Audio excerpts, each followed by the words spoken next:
What's up? What you want to do? Hey, yo, quick. All right, go ahead. You're like in front of a fair one. Fight. A fair one. They got a fair one law in Texas? I love it. The cops They got the fair one law. They consented to it. Yo, like, even a sheriff, shoot the fair one.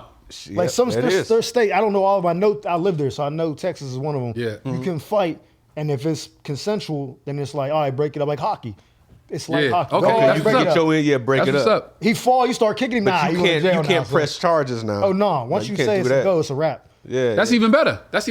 Like a fair one, shoot the consensual fight. I never heard no shit like that before, but shoot the consensual fight. You get fucked up or you get fucked up. All right, nobody can press charges. Y'all willingly entered into this agreement together, and you just lost. Now I hit you, you fall, and I start stomping you. Oh, you're going to jail now. Yeah, you're going to jail. You're wilding now. You're doing like that. Oh, you took it too far. Yeah, like the like fight it's is like hockey. over. Like it's kind of like hockey. Like you fall, you start stomping him. He unconscious. That's not a fight. Jail now, okay, now so it's discretion. That's battery. Shoot the fair one with discretion. And the cop will kind of be like, lesson to everybody in Texas: shoot the fair one with discretion. The cop ain't there. Once you drop him, and they're like, no, they agreed to it. Then the cop like, all right, my job, I'm out. Y'all, yeah. Go to the house. That's pretty much it. Great.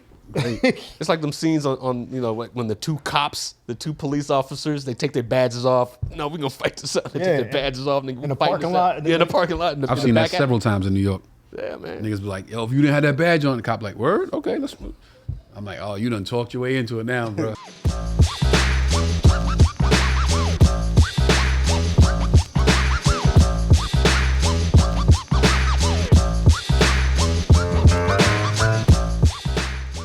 We back live from the green room. Tony Rock, Joe Feezy Fox, Trey Elliot is on his way. He's running a little late. He will be here. Trust me, he'll be here. Mm-hmm. And we just shooting the shit before he got here, but I want to let y'all know who we got in the building today. This cat right here is an interesting cat. I think it's going to be a very good conversation. My man Mike Murphy. Mike Murphy. Pittsburgh, Pennsylvania. Veteran. Yep. World traveled. Yeah. Stand-up comic. Correct. Social media commentator. What is your title? What do you think your title is? If you could give yourself a title. I would just say a comedian, a comic personality. Comedic personality. Okay. Yeah, some people, that's all they do, and people think they're comedians. Like they get on stage like we do. Right. They just good at that. I just did that to get people to come see me do the stand-up. Okay. So I just feel like I'm just providing comedy via that social media. Another lane. Yeah, another lane. Okay, which is different than what I do on stage. Very many more lanes in stand-up comedy nowadays than there used to be. A lot. Stand-up comedy or just in stand-up comedy? In comedy. Okay, yeah, because there's. You're right, in comedy. Because it used to be if you was a stand-up comic, you was a stand-up comic. Yeah. But now you can be a stand-up comic. You can do social media. You could do. Yeah, you can be funny in all facets. But it's like that's like the art form. It's like the art form is social media. Because you could be like Will Ferrell, who don't do stand-up, but when you see him, you be like, yo, he's hilarious. Right. If you don't know, you might think that he does stand-up somewhere. Like, if you weren't really paying attention. I'm sure Will Ferrell has had to have been on stage at some point. I don't know, but that's a person that you would be like, he had to have. Like you say, you think like, there's no way. Because even if he walked in the Laugh Factory right now and was like, yo, can I go up? I'd be like, hell yeah, I want to see We this. all want to. He might have a knack for stand-up, but that's not what he does. Or he doesn't have an act, maybe. Right. But you're saying that's why I'm saying like that's a lane of, like before social media, that's funny, but just acting. Like he's so funny at it that you would think, oh, this dude does stand-up. So you think there's a bunch of people that have a knack for comedy that just don't want to do stand-up? They're like, they funny in a different aspect, but they're like, I can't do stand-up. Writers. I actually answered my own question. I think there are a bunch of people like that. That's TV show writers. Well, just your friends. Like I got friends that are super funny, but it's like to get up there and do that, like, nah, you can't do that, bro. You can make us laugh sitting on the stoop. I used to like your uncles. Yeah. Sit around, but But he's a trained performer though, so he's not a stranger to mic in my hand and you know, so he knows the concept of the joke and the punchline. Right. The delivery and he's not cadence. He could probably tell a story or whatever he does and does his antics. I just don't think that everybody is suited for that just because you're Will Ferrell, we want to see you on stage. We're gonna make this clip, send it to you via Instagram. We want to see you on stage at the Laugh Factory one night. Like I had a cameo in a movie with him that he produced. Movie? It's called Quiz Lady. It's on Hulu. Quiz Lady? Yeah. Quiz Lady. Yeah. I went just for background work. I'm in the bathroom pissing. I look over. He's like 6'5", 6'6". I look over like, what the fuck? They don't tell you. Will Ferrell sold it. Yeah. They didn't tell. Like they didn't say what we were there for. Like it's just like you get the thing, you show up. I see him. I'm like, oh, it's his production company, but Right. he's in it. And I'm like, oh well, like, okay. So I'm repeating lines from his movies. I'm doing anything trying to Trying to get noticed. trying to get some words, though, right? So I said something. He laughing like, oh, say that again. I said Okay. it again. I'm like, okay. Got elevated. We do it, but they don't. When the movie came out, They didn't keep it. because the ending is like the ending of the movie. They clipped it. It's just kind of like you see the action, but there's like the music in the background. There's Okay. no lines. Right. But I'm in it right next to him, and the whole time he's on set, Okay. he's just funny, just being him. Yeah. Like just saying stuff. You're like, he's not even trying right now. It's just his personality. But it was like, oh, this is crazy. You must have said something funny because any nigga that says something funny to me in a bathroom when I have my dick in my hand, No, I ain't saying that to him in the I'm bathroom. ignoring the fuck out of no, that. No, I ain't saying that to him. I'm peeing and you used to say the funniest shit in the world. I'm like this. You on set, the camera rolling. I'm like, fam, my dick's in my hand. I ain't laughing at nothing right Man, now. I got something for you can use in your little act. Yeah. Hey, tell me if this is funny. Tell me. Stay classy, San Diego. I'm like this. Not until I shake and wash my hands and I'm like, good one. I ain't laughing at no man with my dick in my hand. No, I said it once we was on set. Like Okay, I seen him, I looked over like, oh shit. Like I was just shocked. That's and I cool. just kept it like, okay. I've seen him before. He is it is a tall fuck, dude, man. yeah. That's like, you ever see Conan O'Brien? Yeah, oh yeah, that I'm like dude's a tall. 6'8". What? Oh yeah. 6'8", Conan O'Brien, 6'8". Vince Vaughn like he used that to be, he used to too. be a writer at Vince Vaughn. Conan O'Brien used to be head writer at SNL. And I would see him a lot up there. I was like, yo, this and fucking head is this big. Oh, yeah. I'm like, yo, who's this big head, redhead dude? Oh, That's not his hair, that's his number one head. writer. And this is before he had his This show. is no, this is way before late night, all that. He was the head writer on SNL. It's a cool cat too. Yeah, super cool, super funny.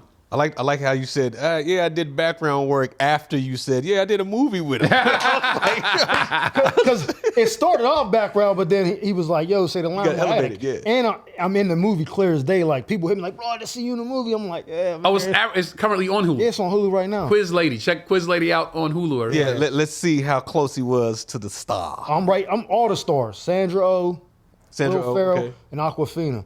Okay. I'm actually grabbing Aquafina in the one scene. They're like, whoa. Are you making physical contact? They got to see you. Yeah, they in there. Head Wait, they said, shining. whoa, don't touch her. 'Cause that was the scene. Like we gotta like act like we gonna lift her up. Yeah. And when we doing this shit, right? So the one dude's me, and it was a big dude, like not like Jim Big, just like heavy, but he was like, he was gay dude. So when he goes to grab her, he's so comfortable. He got like a hand like right under her cheeks. Right. I'm like, yeah, you can't do that. They're like, oh, I'm like, no, bro, that's wild. Like you can't put your hand cuffing her Right. shit. Like I know you don't like chicks, but that's wild. Like you can't do that. And they're like, Maybe that's why yeah, they let him do He's it. like, it's just a butt to me. they looking at me like, yeah, I'm not grabbing her ass, I'm grabbing her butt. They're like, good catch. Yeah, he come like, yo, we gonna do it like this, like kind of behind the knee. She was like, yeah, I feel more comfortable like that. Like, I got you and shit. So we doing that. We go to grab her and she's like, whoa, because she's like an introvert in the movie. So we go to grab her. She's like, oh, like, no, this is too much. Yeah. Everybody's around her cheering. She's like, oh, no, Cut. oh. And what I did was I was like, whoa, that escalated quickly from the Anchorman joint. I kept saying that. Right. And he was like, well, say that again. I was like, my bad. I thought I was about to get kicked off set. He's like, no, say it again, just like that. Wait, how'd this come about that you got this, like, I was just central casting. Oh, central casting. I just- Okay, so yeah, I got called for background. the background, just showed up. But when I get there, I'm cracking jokes with the makeup people. Right. I'm just, Oh, you know, yeah, we yeah. ain't turning Right, it off. right, right. I'm like the life of the party, and he's peeping it. But then in that scene, when I go to grab her, and she's like, whoa, I was like, well, that escalated quickly. And he's like, what would you say? I was like, no, my bad. Yeah. Like, he was like, he said, keep it. I'm about to get kicked out. He's like, no, say it again. I'm like, no, I was just, he's like, no, when we say it again, I'm like, all right. Yeah. Then he pulled me to the side, like, yo, that might not make it off the editing floor, but They wanted to try it. Worth a shot. I threw you a bump. Yeah. nice. Good, I was like, good. dope. Shout out to Will You know what Ferrell, I'm man. saying? Shout out, see that? I respect the comedic actors, everybody in the comedy world that looks out for Other comedians. Yeah. yeah, he was like, Like in any aspect. When I was shooting the sitcom, I would always have G in the background. Like G would like damn near every episode of all of us. You watch it. We had a school, we had a play, we had a restaurant. Right. That nigga Garrick Dixon is somewhere behind me. Yeah. So much so, he would always get a check, and sometimes I'd be on the set. It was like season 2, season 3, season 4. I'm like, now I'm feeling myself. I'd be like, yo, move that dude right there. Move him. Let G sit there. And the dude's like thinking like I'm in this shit, and I'm like, yo, my man, you got, and G be like, yo, sorry, bro. I'm like, yo, we up and running. Which places? Trey Elliot in the building, ladies and gentlemen. Here we go. Trey L. Now we can official start. We got to shout out the sponsor, Captain Kirk's Jamaican Rum Punch, live from the green room. We are here. Gucci was Gucci. Mike Murphy in the building. Y'all know each other, right? Yeah. Okay, all right. Because you just walked in and sat down. I'm like, okay. I ain't know. Okay, I was okay. just trying to hurry up and get in the I do, flow. but Yeah. No, we just shooting the shit. Taking shots? Kill okay. the time because we said a few minutes. Oh yeah, I ain't. Yeah, it's cold. It's cold. It's rum punch. This shit is good. It's real good. My man Kirk and BK. Shout out to the homie. Shout out to my brother Kirk. What up, Look, everybody grabbing theirs now. We was waiting for Trey. Cheers. Yeah. Cheers. Captain Kirk. So I was talking to Mike, just saying like, I said, what would you title yourself? You could give yourself a title. Because it's like, I said, you comic, but you also do this thing. So what'd you say the title was? I said like comedic personality. Comedic personality. Okay. I don't want to say influencer. I don't like that. That's fun. That sounds crazy. Listen, anybody that says that, like it'd be like chicks modeling, like I'm a social media influencer. Bitch, who you influencing? Right. Who you influencing? Now they got 1 million followers. They influencing somebody. No, you got 1 million followers because you half naked and a bunch of dudes is thirsty. Yeah, you're not influencing nobody. It's just like, yo, this chick be half naked on her page. Like, let's go. Let's follow. Influencing the little I seen a girls. random chick who lives in the Philippines. And wait, hold up. Not all of them, but a lot of y'all. So don't be in my DM like, nigga, you got disrespect. All of them except for 5. It's a random chick I just saw in my algorithm living in the Philippines, and she sexy as hell and got like 700,000 followers. A random chick in the Philippines. They ain't even got 700,000 people over there. Who probably even got accurate Wi-Fi. No offense, but I'm just saying. But she half naked, sexy. So niggas. You following her? I started following her today. 700,000 anyone. Did you get that follow, Trey? Hold on, I want to see it. But do it while we talking. So I told y'all like I think Mike is gonna be an interesting story, interesting episode because I think you just have an interesting story, bro. I don't know if you think your story is interesting, but to go from military to war to I'm gonna do stand up.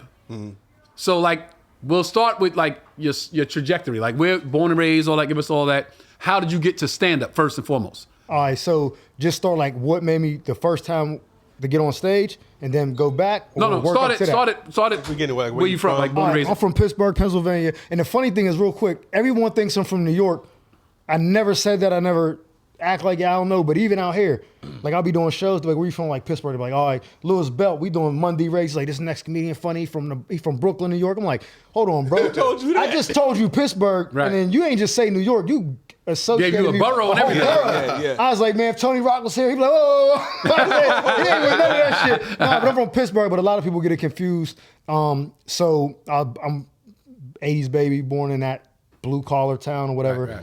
Honestly, I was a street dude, like guns, Getting money. drug, yeah. Like, well, not like king. Like I was just like low level, hand to hand, but Right. I was one of them dudes that I just didn't care. Like I knew the trajectory was, if I don't get out of here, we know what the results. Wait, so you was a street dude trying to get out of Pittsburgh? Now I was just a street dude, just in the streets. Like my mom she was on drugs for a while, and like, we getting like final notice bills, and I'm seeing all my dudes come in, big Cuban links in the grocery store I'm working. I'm like, bro, I can't. Right. What age? What age was this? 16. Okay, 16. I got arrested for a gun at 15. Now, to clarify, I didn't have the gun. I was with somebody. He's shooting it. We all run. The cops. I'm end up with him. We get chased. He like, oh, he gave me the gun. He said if I ain't take it, he was gonna kill me. Oh, yeah, shit. some shit like that. I'm like, oh, what? And man. me, I'm like, I ain't on the snitch shit. I just let my lawyer handle it. But I want to be like, bro, he's a liar, man. Check his. Right. He got gunpowder on his gloves. The guy. Ain't. But I went down for it. You know what I mean? So I'm like, damn. You so did now- time. Well, I did. I was on house arrest for like 8-9 months, something like that. Right. And so I get off. I get a job. Wait, what was this friend? What did he say to you? What was? One of my friend. He was my friend's cousin. Okay. And then he get jammed too. We end up in the same program on house arrest, but in 2 different locations. Okay. They had like an order to separate us. Because there was like this dude he cooperated, like him. And he's the real street dude. They're like, Right. he cooperated. He can't be with this dude. This dude might try to get him hurt. I'm thinking like, damn, they thinking I'm like I'm Avon or something. Right. You know what I'm saying? I'm just like, I just want to do my time. So we end up getting out. I get a job. I'm doing my thing. KFC. Then I go to a grocery store and I'm seeing all my boys come in because it's the grocery store in my neighborhood. Right. Big chains on, the Averex leathers, the Pele Peles. I'm like, The man, street and I'm- influence. Yeah, The and street I'm, influence. and I'm bagging groceries want all that. day, just broke. Like, Right. so I saved up my last 2 checks. Went to my man, got some work, some crack. Started selling, was doing good. My man was like, man, you need to sell dope too. I'm like, for real? He was like, you sell both, man. You see? I like how you said I was selling it. I was doing good. Wait a minute. Crack, when you said sell dope too? Like, be diverse. You know what I'm saying? Diversify your your drug portfolio. I Yeah. thought crack was dope. So, no, like heroin. Like, Okay. so I'm like, all right. So I bought a, first bundle. I start cooking. I'm like, oh, then I start hanging with the dudes that was Start older. cooking like making money. Yeah, like, yeah. I'm like, so I start hanging with the older dudes. I'm on a block with them. They like, nah, he good. That's how I started. I get knocked, fiend get caught. He tell on me, yo, that's the dude that served it to me. I try to run, they grab me. This is my second time locked up again. I'm like, yo, this ain't for me. And I ain't no snitch, but I'm like, I don't want to do time neither. So we just don't do crime because Right. you don't got no option. It's you know interesting what how I'm many saying? people just haven't grasped that concept right there. Yeah, it's like I'm not jail gonna ain't nowhere to tell- be. Right. Guns and violence and all that shit. Yo, just don't do the crime. Because they only see the good side, the upside. Right. Then when they get hit with the football numbers, they like, yo, Trey did it. And they start telling, you know what I mean? So I was like, I don't want that. I was like, I go to court, my dad show up. I'm like, how he even know? We ain't even talking. That's when I found out my mom was on drugs. She's so high, she don't even know where I'm at. Wait, so you grew up with your mom and pops? My mom. Okay. And my stepdad. I mean, I knew my dad would go over there, but Okay. we weren't talking at that time. So when I go to court, my mom don't show up. He's there. I'm like, how he know? You didn't know about your it? mom was messed up. Nah, I had no clue. The signs was there, but I was naive, not knowing. Right. And so he's like, yo, she's so high right now. She don't even know where you even been at the last 2 months. Damn. I'm like, what? He's like, yeah, bro. So I went to go live with him. He's like strict, one of them old school dads. Right. I ain't fucking playing with Wait, you. so you got out of the They let me go with my dad because he went to court. Like, yeah, Your Honor, that motherfucker walk out my front door. I'm gonna knock his fucking head off. I don't play this shit. Like, because they was trying to put me You in ain't do no house. time. Nah, I got probation. Okay. But they was like on some, they wanted to give me house arrest, right? But my sister lived in Indianapolis and you can't have none of them features on your phone, long distance, nothing. Right. So my dad was like, either take him back or send him home. We can't put the box on the phone. But if that motherfucker step foot out the door, I'm gonna knock his fucking head. Like, he was so convincing. The judge was like, yeah, go with your dad. I was like, no. The judge was like, your dad. Send me back up the way. The judge said, yo, you know what? Your dad might be worse than jail. Yeah, he was like, I'm like, no, take me back. They were like, nah, you going with him. That's the best thing. He saved my life, though. And you were still a Good, minor good. at that time. I was 17. Well, about to be 17. I got About to be arrested at 16. I go with him. We move into the suburbs. I'm working. He's not playing no games. Like, yo, I'm about to quit that. No, the fuck you ain't. Get your ass in, like, strict. I graduate. I'm like, man, I don't know what to do. Now, what I did, I'll tell you what, I lied and told the judge during the court. When they released me to my dad, that was like before that was like the prelim. Like, Right. I tried to sign up for the Army. Like, yeah, if I get convicted of this, they're not going to let me in because I'm going to have a felony. Spinning them like that. But I did everything but sign the line, knowing as soon as they Right. let me out, I'm going right back to the block. Right. Swear to God, true story. I graduate. I'm walking through the hood, like through this like shopping area to go to my neighborhood to go re-up. I graduated high school. I'm 18 now. I'm walking past the recruiting station. His name was Soren Hennington. He was my recruiter. He just walking out to smoke a cigarette. We bump into each other. Man, where the fuck you been at, motherfucker? I've been calling you. I'm like, nah, sorry. Where you going? Oh, I'm going to Garfield. No, I know you about to do some shit. I'm like, nah, no, I ain't, man. I'm just gonna go see my grandma. Get the fuck in here. We going down there right now. I'm like, nah, bro, I got it. He like grabbed me about the back of my shirt. I had a Jawan Howard Wizards jersey on, authentic joint. He was like, get the fuck out of here. You can't go to the federal building with sleeveless shirts on. He hit me with a recruiting t-shirt, some bullshit. Put that on. Put me in a car, took me down there and me sign up right then and there. Was like, I'll see you in 2 months, motherfucker. Stay out of trouble. Oh, shit, he made you sign up. I had everything was already done. Right. Like I took the test, all that shit, the physical, because I had to play the game to make them believable. Right. Yeah. But I just didn't sign the contract. And he saw me that day that I was going to go re-up and was like, get the fuck out. Took me Now, down there. I just want to address something real quick. You said that the judge let you out to your pops, and your pops didn't play no games, and was like, yo, I'm gonna quit my job, and your pops was like, no, the fuck you not. Can you see, are you watching this? Can you hear this? Can you see the influence of a father on a young black man? Can you see this? Yeah. He was in the streets, already 2 years in, already knocked twice. Yeah. But his pops superseded all of that. Right. Do you understand the influence of the black man on his child? He is black, right? Yeah. Yeah. Black as shit. I don't want people to And gloss over that. That's funny because a lot of people don't know. Like, you Puerto Rican? I'm like, no, my dad's black. I'm But black. I don't want people to gloss over that. Yeah, That was no, like a right. fucking gem you just swipe right past. Changed the whole It's like, yo, my trajectory. pops was not playing, and you didn't say like I bucked up to him and was like, nah, fuck that, I'm going out. You was like, he didn't play. I was he said that afraid. shit, and I you was was like, definitely afraid. Like, Yo, that was Julius Rock. Julius Rock was like, nigga, you can talk all that shit outside you want to, but you come in here, it's yes when we talk to you, it's no, it's do that and pick that up, and ain't no talking back. Right. I got outside, of course, I was like, yeah, nigga, what y'all niggas doing, yo? Let's get some bitches, nigga. And my pops would drive to the block, and I'd be like, yeah, nigga. Because that's what a father is. Oh, wait, hold on. So is that why Check your shit. Terry Crews' name is Julius and everybody hates Yeah, him? my pops was Julius. Yeah, my pops was I Julius. didn't know that. I didn't know his dad's name. I just Yeah. knew Mr. Rock, whatever. No, Julius is my father's real name. Oh, that's crazy. And the mother's name was Rosalind. What was? I don't know. They did change her name. They changed her name. You know why you have to change names in certain shows? Because if the person is alive, they can sue you if they don't agree with the character, with how they're depicted. Yeah. So my pops passed, so we can name him Julius. But my mother, they had to change it to like Her name was Rochelle. Rochelle. Yeah. Because if my mother would have saw it and it was Rose, she'd have been like, nah, nigga, y'all going to court. Fuck that shit. Oh, that's crazy. And my mother will sue us. My mother would have, she would have been right there like dun dun dun dun dun. Night Court. But didn't Chris That door, like- produce?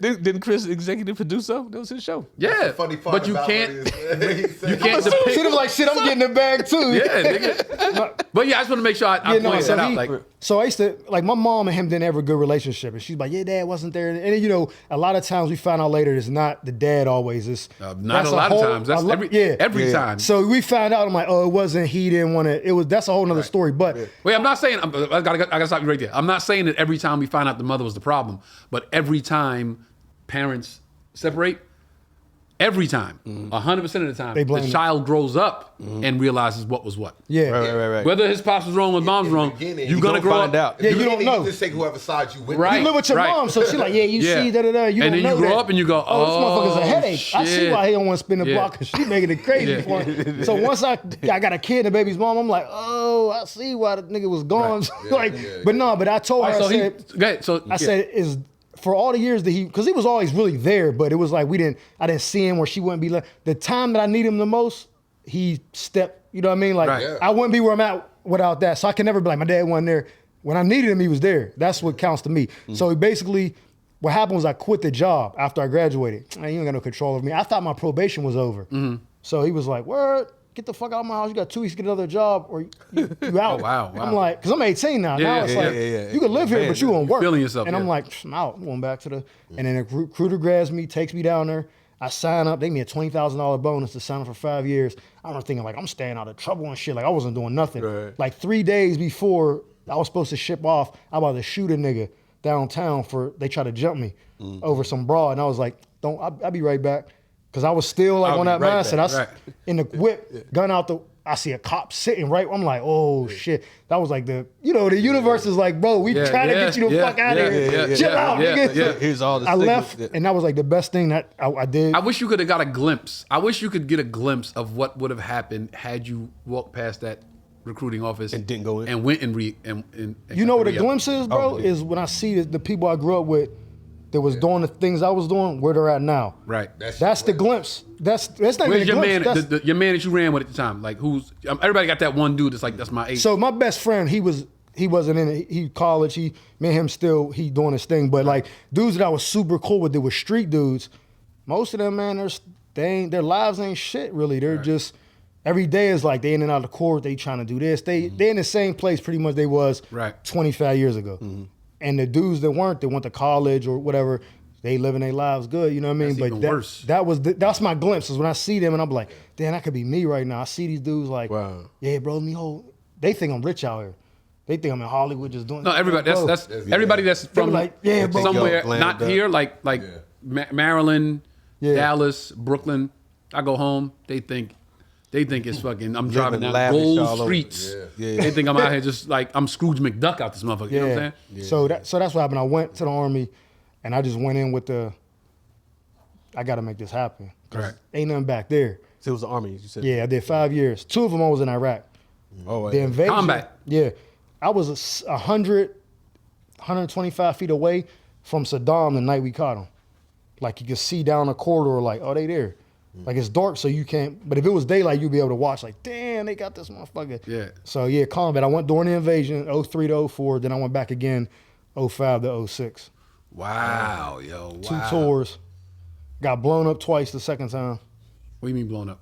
like a bomb. I know that, but I mean, you got blown. Yeah, Like, you was so in a the RV or no. Well, one RPG hit the Humvee, lost my hearing for like 8 hours or something. Then the second time, well, the second time I'm walking up to clear some trucks out the way, like they got us blocked in, and I'm like, yo, I'm gonna go clear these dudes out. Don't drive off, because I'm with dudes that never been to Iraq. This is my second tour. Yeah. So I'm giving them the rundown. LT, don't do this. Y'all good? Boom. I walk over, dude detonates the bomb, but too soon. So the concussion hits me, but not the shrapnel. It blows me back like 50 feet. I land on my back, slide, all this. some movie shit. You was like, Some movie shit. I'm thinking, when I try to stand up, I just collapse. I'm thinking like, oh, I'm paralyzed. I look back, the Humvee starts taking off away from me. I'm like, fuck this. I just start lighting the truck up. I'm just letting off like, I'm taking y'all niggas with me, bro. I'm not going out. I'm not going to be a prisoner of war. wait, you start shooting your own truck? No, the truck that I was walking up to. Okay. They start peeling off, and then I just hear, do. 50 cal. The Humvee's backing up now. Now they're like, oh, shit, he's still... They back up and they start rocking. Oh, they the thought shit. you was dead. I don't know what they thought, man. I think they just panicked. They just took off. Like, oh, shit, the bomb went off. The driver's a private. This is the first time in war. He fucking, I'm trying to go home to my mom. He just takes off. I'm like, oh, brake lights. I didn't sign up for this, man. I'm like, what the Fuck fuck? this, man. But then I just hear, woo, woo, woo, 50 cal just leaning on shit. I'm like, oh, there we go. We good. Come back, bro. Then I stand up. I'm like, oh, it was just my adrenaline. Like my body wasn't talking to my brain. Right. And I start firing and shit. I jump in. I'm like, what the fuck? Bow! I punch this motherfucker in the Humvee. What the fuck is wrong with you, LT? He was like, oh, we're sorry. You good? I'm like, fucking drive, bro. God damn. I thought it was over, dog. I ain't never been scared of my life. Now, see, this is why I said Mike Murphy would be a great guest. Because you go from that. Yeah. You come back to the States and you go, I'm going to do stand-up. And that came on some... How the fuck you go from do. So I said... Now, there are a bunch of comics that was in the military. Like, shout out Donna Rollins, shout out Earthquake. Yeah. But I mean, that was like... You was like... too many that did that. Right, because that's what I'm saying. A lot of those older ones like them, there wasn't a combat when right, they was in. Right. Like Earthquake and them was older, they was like Desert Storm. That wasn't even really combat. Like the dudes, there's one combat, he's a Marine, a white dude, I forget his name. I did a show with him. He's a Marine. He was in this shit too. So we talk about shit like that. Like, oh, okay. But yeah, a lot of them wasn't doing that because that was my age group. But yeah, when I came home, I used to hashtag this like comedy saved my life on like posting stuff. Because when I came home, I was so fucked up in the head. You came back to the streets that you was... Yeah, so I did... That you got snatched off of. Yeah, I did my 5 years, got out, and was like, I'm not going back to war. You went back to the block? To Pittsburgh. Okay, you went back to the block. Right back to the house I grew up in with my uncle. Was living there, and I'm out chilling. Now, I came home, I had an S500 Mercedes. I'm driving around and shit, not realizing that people who I grew up with is looking at me like, he think he better than niggas? Like, because I definitely thought I was better than niggas. I ain't gonna keep it 100. Like, I was like, nigga valet my shit. Nigga, don't even pull it. Leave it up front, dog. Like, because this ain't a city like Brooklyn, New York, LA. You don't see no young black dudes driving no S500. Yo, why do we act up when we get money? You know what I'm saying? I'm like, I'm valeting my shit. Why do we act up when we get money and a car? Yo, son, I'm 23. Son, I used to pull my, what's the club, right? Garden of Eden. Remember Garden of Eden right here? Okay, yeah. Son, I used to pull up the Garden of Eden on a Friday night, line of cars down the block, valet trying to get everybody parked as fast as they could. I would go around all the cars in the middle of Hollywood Boulevard, jump out the car, get a nigga $100. Yo, park my shit, man. I ain't staying in this line. And just walk in the club. I'm like, yo, how the fuck he? And I was like, what was I thinking, bro? Like, and then wondering why niggas hated me. That's what I was doing, not realizing the envy. Then I be in the club like, yo, niggas be hating and shit. Like, you just get 50 people and threw the 100 at the guy. Like, yo, park my car. No, that's funny you said that because I heard a story. They was talking about Big Meech, like right before the indictments happened. They said they was going to some club that was like popping that night, and they were late. It was mad traffic, Lamborghinis, Rolls, all this shit. He said they was in traffic. They just got out and was like, fuck it, let them tow the cars, and walked to the club and left like 20 fucking luxury cars in the middle of like... I wasn't on it like that, but I would definitely pull up to Garden of Eden and Mood on a Sunday. Remember Mood on Sundays? Yo, I pull up to Mood. Tony, line's back here. Yo, come on, man. Here, nigga. Here's 100. What you want, another 100? Here, nigga. Yo, matter of fact, wash that shit when I come back, yo. Wash that. Go and party. Come out, my shit shining. I'm like, yeah, nigga. Like, how you get your car washed? Because I got it washed, yo. At a club. Because I got it washed. You mean you paid for it? And then be like, and then be in the club like, man, why they be hating on me? I'm like a good dude, man. Like, why they be hating on me? I don't be nothing but show love. No, you show love to everybody, yo. You wild niggas. What are you talking about? So you experienced that. I was doing that, you know what I'm saying? And so what happened was, when you over there in Iraq, the rules don't really apply to you. If you driving on the street, Humvee, whatever, somebody pull out, you could block them off, get out, guns out, get out the car, what you doing? Because everything's a threat. I came home. Right. Niggas cut me off in traffic. I'm blocking them in, jumping out. I got guns on me. I'm not even allowed to have guns because of the juvenile charges. Like, I still, because I'm like, nah, I don't even feel right without. So how were you able to sign up with the charges? Oh, I forgot I left that part out. I thought if you was arrested, you can't sign up. The gun charge was a felony. You could have one. I had that one. But I was telling them if they convict me of the drug shit, I'm out. And so when I quit the job thinking my probation was over, that's the only reason I was able to get in, because I went down there like, nah, I guess I got dismissed or whatever. It was still open because they never closed the case. The rule was they was going to close it once I graduated. Courts be backed up. They didn't close it for like 7 months. You was already gone. I was already in. So had they closed it right when I graduated, I would have never been able to go. Right. I didn't know that. I just went down there like, man, I don't know what. I think the charges got dropped. I don't know. They're like, hey, it ain't showing up. I'm like, all right. And went, like, it was like God really was like, bro, you got to go right now because the time is. Right. If you wait 5 months, it's bro, a you wrap. definitely listen, man. You definitely got some intervention, bro. So I did Definitely that had some intervention all the time. I acknowledge that all the time. Like, this wouldn't happen if this. So when I come home, I'm driving. I remember I was with my mom and my nephew. I think he was like 3 at the time. We coming down the street and this dude I'm trying to go around him and he's blocking me off. I'm like, the fuck is this dude doing? Now I'm not thinking like he's an ass. I'm thinking he's trying to. I'm thinking it's like a terrorist. You got like, PTSD. Yeah. So I block him in and shit, jump out, gun out. What the fuck is wrong? He said, no. I'm like, the fuck out the car right now. My mom's like, get in the car. My nephew's like, Uncle Mike. I'm like, man, shut up. Get the fuck out the car. He's like, oh, I'm so sorry. Then I'm in the middle of broad day on a busy street. I'm like, oops. Shit.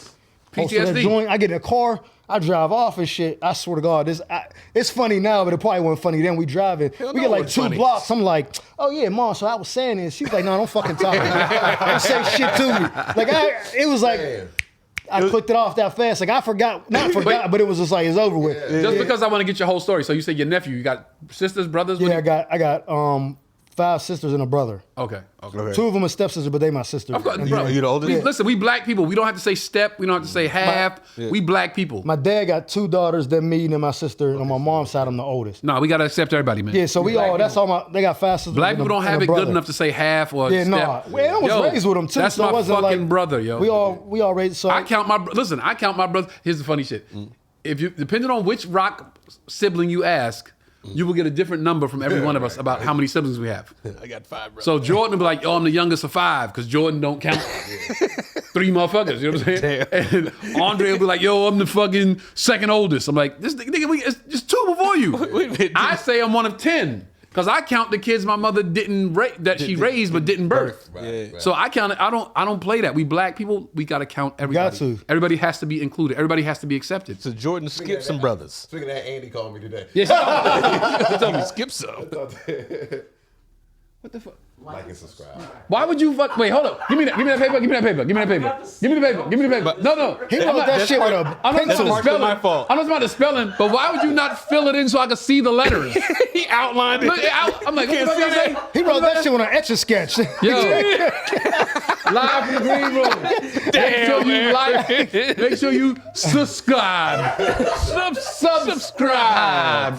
Smash the like button. There's a C in there that is not in there. Right there. We're gonna say that shit every 5 minutes. We're gonna be like, make sure you like and subscribe. He over there doing arts and crafts over there. I was wondering what he was doing the whole time. My Don't bad. trust no nigga I sitting had a Indian little white style, boy, dog. and I didn't bring it.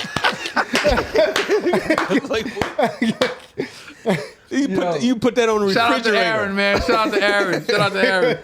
So yeah, so So that was happening, and I was like, I couldn't adapt to that. I was like, I know I'm about to crash out. Like, You couldn't adapt to being back home. yeah, I was like, I need to go back. I even tried to. I signed back up. Really? I was like, I gotta go. Like, I can't. after 5 years, you're gonna be up for another 5. I did my 5 years, then I did the National Guard for a year and a half. Okay. And it was like a joke. Like, I was to the point I wasn't even going. They was just paying me anyways. Like, just stay home, bro. 'Cause you're like a super soldier, and them dudes is a weekend warrior. So when you come and you like, Sergeant, get that parade rest. They're like, damn, bro, relax, bro. Get the fuck down and beat your face. Like, I'm like coming off of like, and they was like, bro, just stay home, dog. We chill here. You want some other shit. You want Captain America shit. I was like, Yeah, whatever. G.I. Joe. Yeah, so they would just let me stay home. And then I got out, and then I'm like, I got to go back full duty. signed up, but it was like the war was over. They weren't taking people. And when you prior duty with like prior service, which they call, it's harder to get in than a brand new. Oh wow. Yeah, they Why make is that? I don't know. You would think that they would want to vet. Like we want. No, him I think they know that this is kind of off the tilt right yeah, now. maybe, but it's easier to come right out of high school. We'll tell you, but prior service, it's a different criteria. Because they want to build, like when you come out straight out of high school, they want to build you up. They want to build you into what they want you to be. You did it already. You saw it. So they're like, yo, So they he kinda was like- probably not functioning. So they're like, right. we'll do They the know how reser- they fuck you up. They was like, go to the reserve. reserves, and then when you're in the reserves, it's easier to jump from there to active duty because you're already technically in. Right. So I signed up for that and was never getting those spots to go back. And then I had a daughter. Then I started to kind of like, I was doing therapy, anger management. I started to calm down. I'm like, oh, fuck that. I ain't going back. I'm out now. Like, I finished my time and got out. Yeah. And then, and this is the craziest thing. One of my closest friends, me and him, since we was kids, we hanging together. I'm totally legit. I'm working for the county, juvenile probation, helping kids to not like recidivate. Like, yo, I'm trying to be a mentor. My man gets indicted by the feds for heroin. He got a phone in my name. They indict me. Wow. Because I changed the number one time. Like, they were like, oh, you changed the number to help them evade you in the conspiracy. You know, the conspiracy, all you need is... Yeah. Any line they get tied from you to that person, you gone. Gotcha. So boom, I get indicted. Like after he gets indicted in March, they come back and indict me and like 4 other people in August. I'm like, bruh, like I'm legit. Like I lose my job, I lose my house, I'm home. I'm sleeping in my car for 2 weeks. Damn. Like it's all happening at once. I'm like, yo, I gotta get out of this shit. Over a phone bill. Phone. Cause he called me like, yo, bro, change this number, you know what I'm saying? And I'm like, all right. So they told me that, I can't remember why he said change. I don't think he said, yo, change it, the phone is hot. I don't think he would have said that. Yeah. Cause I'm not thinking you using this fucking phone in my name to sell drugs on. Like, go get a burner from the gas station. Don't be using this shit. Right. So I never thought that, but I was like, 20 years ain't worth the risk of what did he say on the phone? I can't remember. That was 2 years ago. I'm like, fuck it, I took the plea, got probation or whatever. And I'm like, damn, this is crazy. So one day, now you can't go back to the service. I mean, I didn't want to at that point. Okay. Matter of fact, technically I was in the reserves when that happened. And then I kind of was like, I don't want to go back now. So fast forward, I was on Twitter and I used to write these blogs. Like the way I do my videos now on social media, I was kind of just writing them. And we post them once a week. And people was like, bro, where the blog at? Like, I'm like, damn, all right. Funny stuff. Funny shit. And so one day just fucking around, I'm like, yo, if I did open mic at the Improv. Go back. What inspired the blog? Like what was the thought? Where were you? What was the process of like, I'm gonna put these blogs? So on Twitter, I was just always tweeting funny shit. That's when Twitter was like the king of the top app. Social media, right. Yeah, so Instagram had just came out, or it might not even have been out yet. It might have just been rolling out. It wasn't like that. Yeah, and when Twitter just was hot, pictures. Instagram was not out. And Instagram was just pictures. I remember there wasn't no DMs, it was just pictures. Right. Facebook was like the old... It hadn't gotten sinister yet. Oh, yeah, dog. it was still Facebook PG. was becoming... You had to go Bitches back. wasn't- You had to bitches go back wasn't getting- 239 weeks to bitches leave wasn't a getting comment flued on out it. yet. Bitches wasn't getting flued out. Flued out wasn't happening. You had to go back 239 weeks on a picture like, yo, here's my number, call me, because it was different. You know what I'm saying? So 239 I was on Twitter and I weeks. was saying funny shit, cracking jokes. Oh, you funny as hell, bro. Oh, that was always the thing.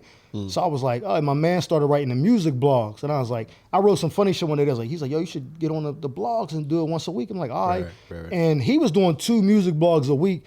And the views I was getting for my one was like triple his 2 together. Right. And it was like, I kind of was like, comedy wins every time. I wanted to kind of like separate myself because I felt like I was overshadowing what he had started.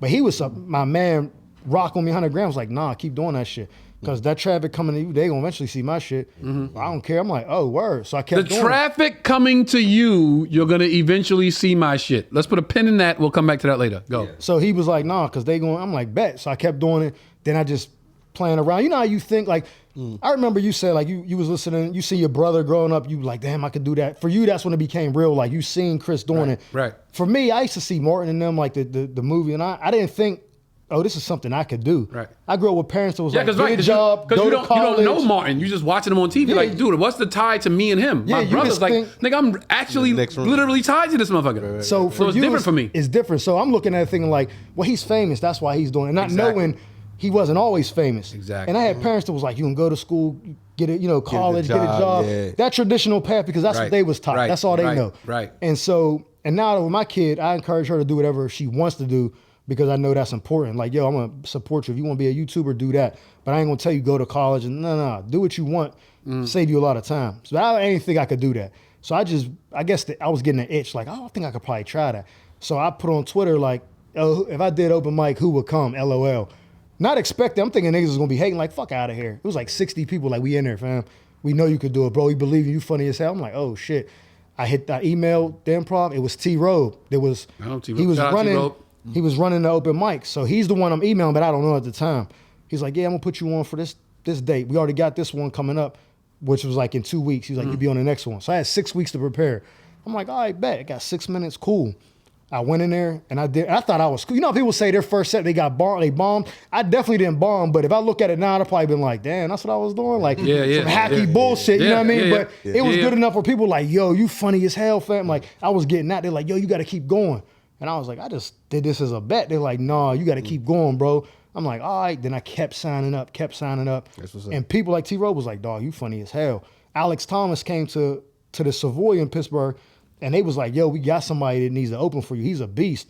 I've been on comedy 3 months. I opened for him. Hold on, let's not gloss over that. Shout out to the Savoy. That used to be my spot in Pittsburgh. Boy, oh boy, the Savoy. Okay. So that's many closed. a good night. That's the Savoy. closed now. I know. I've stayed well aware of what's going on with the Savoy. So that opened for him. Like 3 months into comedy, he like, yo, you funny as hell. Come to my section. We drinking bottles together. I'm like, and I just knew him from the movie and from like Don't Be a Menace. And I was like, oh, okay, Jamie Foxx show. I've seen him. I'm like, oh shit. All my boys like, damn, he with dude from the. Yeah. I'm like, yeah, you know what I mean. 3 months in, thinking, oh shit. Right. Then Special K, that's on the Ricky Smiley Morning Show. Mm-hmm. Yeah. He comes. That's the homie. Shout out. I'm like 6 months in, 7 months in. He comes. It's a big event, a big venue. Mm-hmm. My man T-Robe is hosting it. I'm the opener. I'm doing it. I'm on stage. I've probably got like maybe 7 minutes of material. I'm so thinking about. You have 4. Go. No, I'm saying 7 on the. I would have told people I probably had like 10, but you had 7. Yeah, okay. Yeah. So, because I had done like 10 open mics and I was changing the material every. It was the same people coming to see me. Right. So I never was really getting to work on the material like we supposed to. Right. Where you keep going up. I would just do it one time and then move on and write new stuff. Yeah. And then I would just add it. You know what I mean? So. All the time I probably had really was like you said, like 7. So I'm on stage thinking, oh, I know my time is up. And I see them like, keep going. I'm like, where the fuck am I gonna go? Like, oh, shit, nigga. Like, keep going, dog. This shit is over with. Nigga, like, nothing brings fear than somebody tell you to keep going. I see T-Robe like, keep going. I'm like, nigga. Especially if you did your big closer. You do your big finish like, ta-da! And you're like, no, keep going. You're like, nigga, ta-da! And look, T-Robe was like, keep going. I'm like, nah, nigga, you go. You know, I was like, and he like, keep going. This nigga, Special K showing up mad late. I'm on stage like 35 minutes with 7 of real. Now I'm just doing crowd work. Yeah. Some chick laughing. Oh, what you laugh? I'm ripping on her like, and that's what I'm really good at. So I'm leaning on that. Everybody in the front row. Now I got to drag this. So I cooked for 35 minutes just roasting the people talking. Oh yeah, you know what I was thinking about one time? Just talking about shit. Right. And they're like, oh, this nigga funny as hell. Then I seen him walk in. I'm like, all right, man, y'all ready to keep the show rolling? Bring up the host again, man. Thank y'all. Come on. T-Rowe was like, nigga. Wait for me after this. I'm like, all right, we get off. He's like, how the fuck? I'm like, I don't know, bro. Like, he's like, you got a lot of material. I'm like, no, bro, that shit was. Damn, nigga. I'm like, that was survival. I'm sweating like a motherfucker. I'm looking at Special K like, nigga, you was a bitch, nigga. You need to show up on time.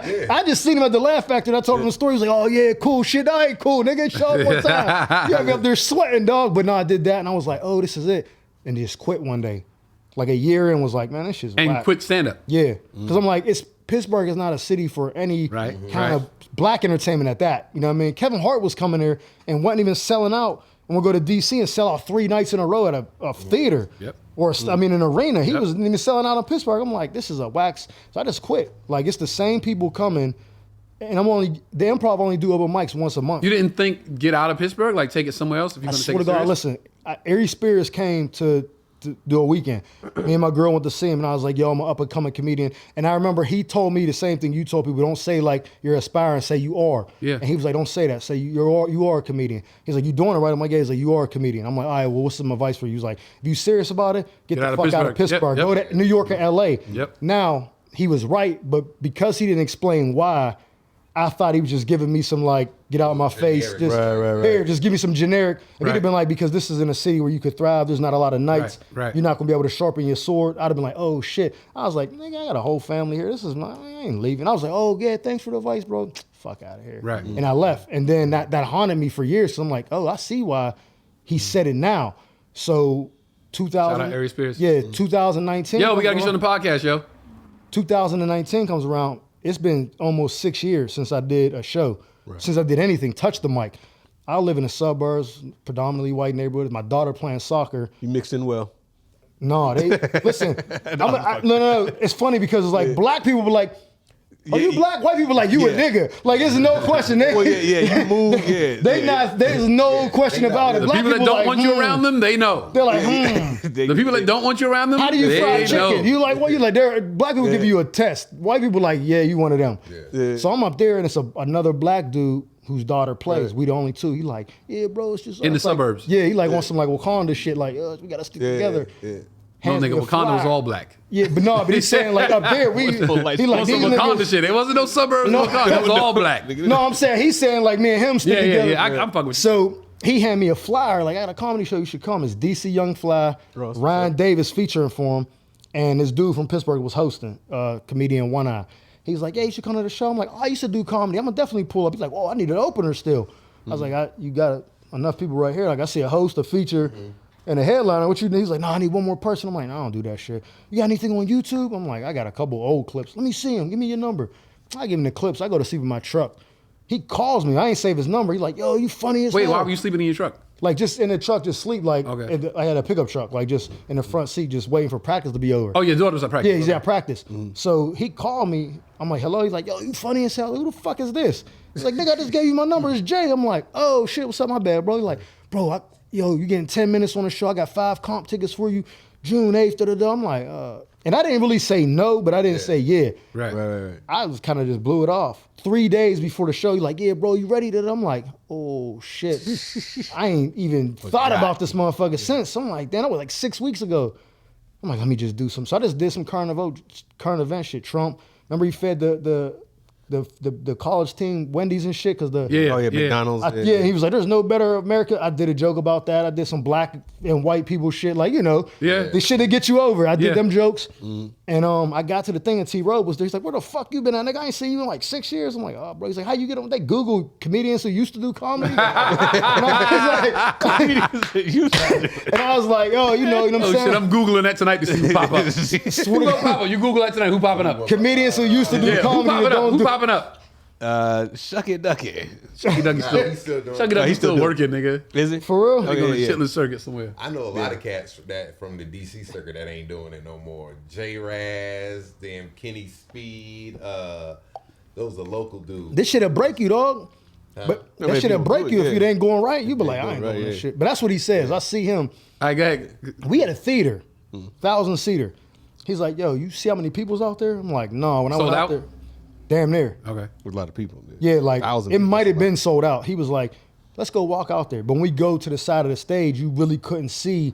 So I was like, nah, the jokes are the jokes. I ain't gonna, you know what I mean? Now at this point, I had only done like the improv, like maybe 250 people max. Right. I go downstairs and shit. DC, Young Fly, Ryan, we all talking. I'm not even thinking about this shit. Host go out. He's telling jokes that I think is funny. Ain't no big laughs or nothing. I'm like, okay, probably ain't a lot of people out there. They say my name.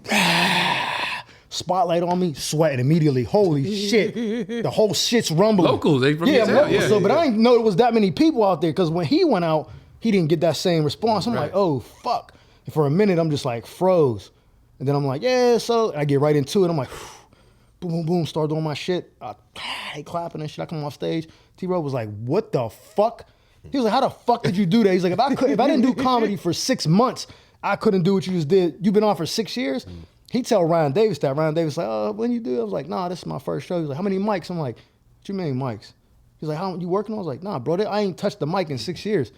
He was like, you got a talent, bro. If I was you, I wouldn't stop. That's the only advice I'm gonna give you. If that's what you did after 6 years, I wouldn't stop. You wasting your talent. I'm like, I ain't doing this shit, nigga. Where we going after this? Like, let's go party. Right. I go down to Burn. Wait, why were you so dismissive of stand-up at this point? I had a business. I had a big ass house. What was the business? Trucking business, dump truck. So I had a trucking business. I had a big ass house. I was living good. Right. Like I just did that because as a man, I didn't tell him no, and I didn't want to be like, oh, bro, I can't do it on some unprofessional shit. I'm like, Right, well, I never right. told him no, so let me do it. And I did it. I'm like, fuck that. Okay, so you skipping some stuff. So when you moved to the suburbs, you started a business.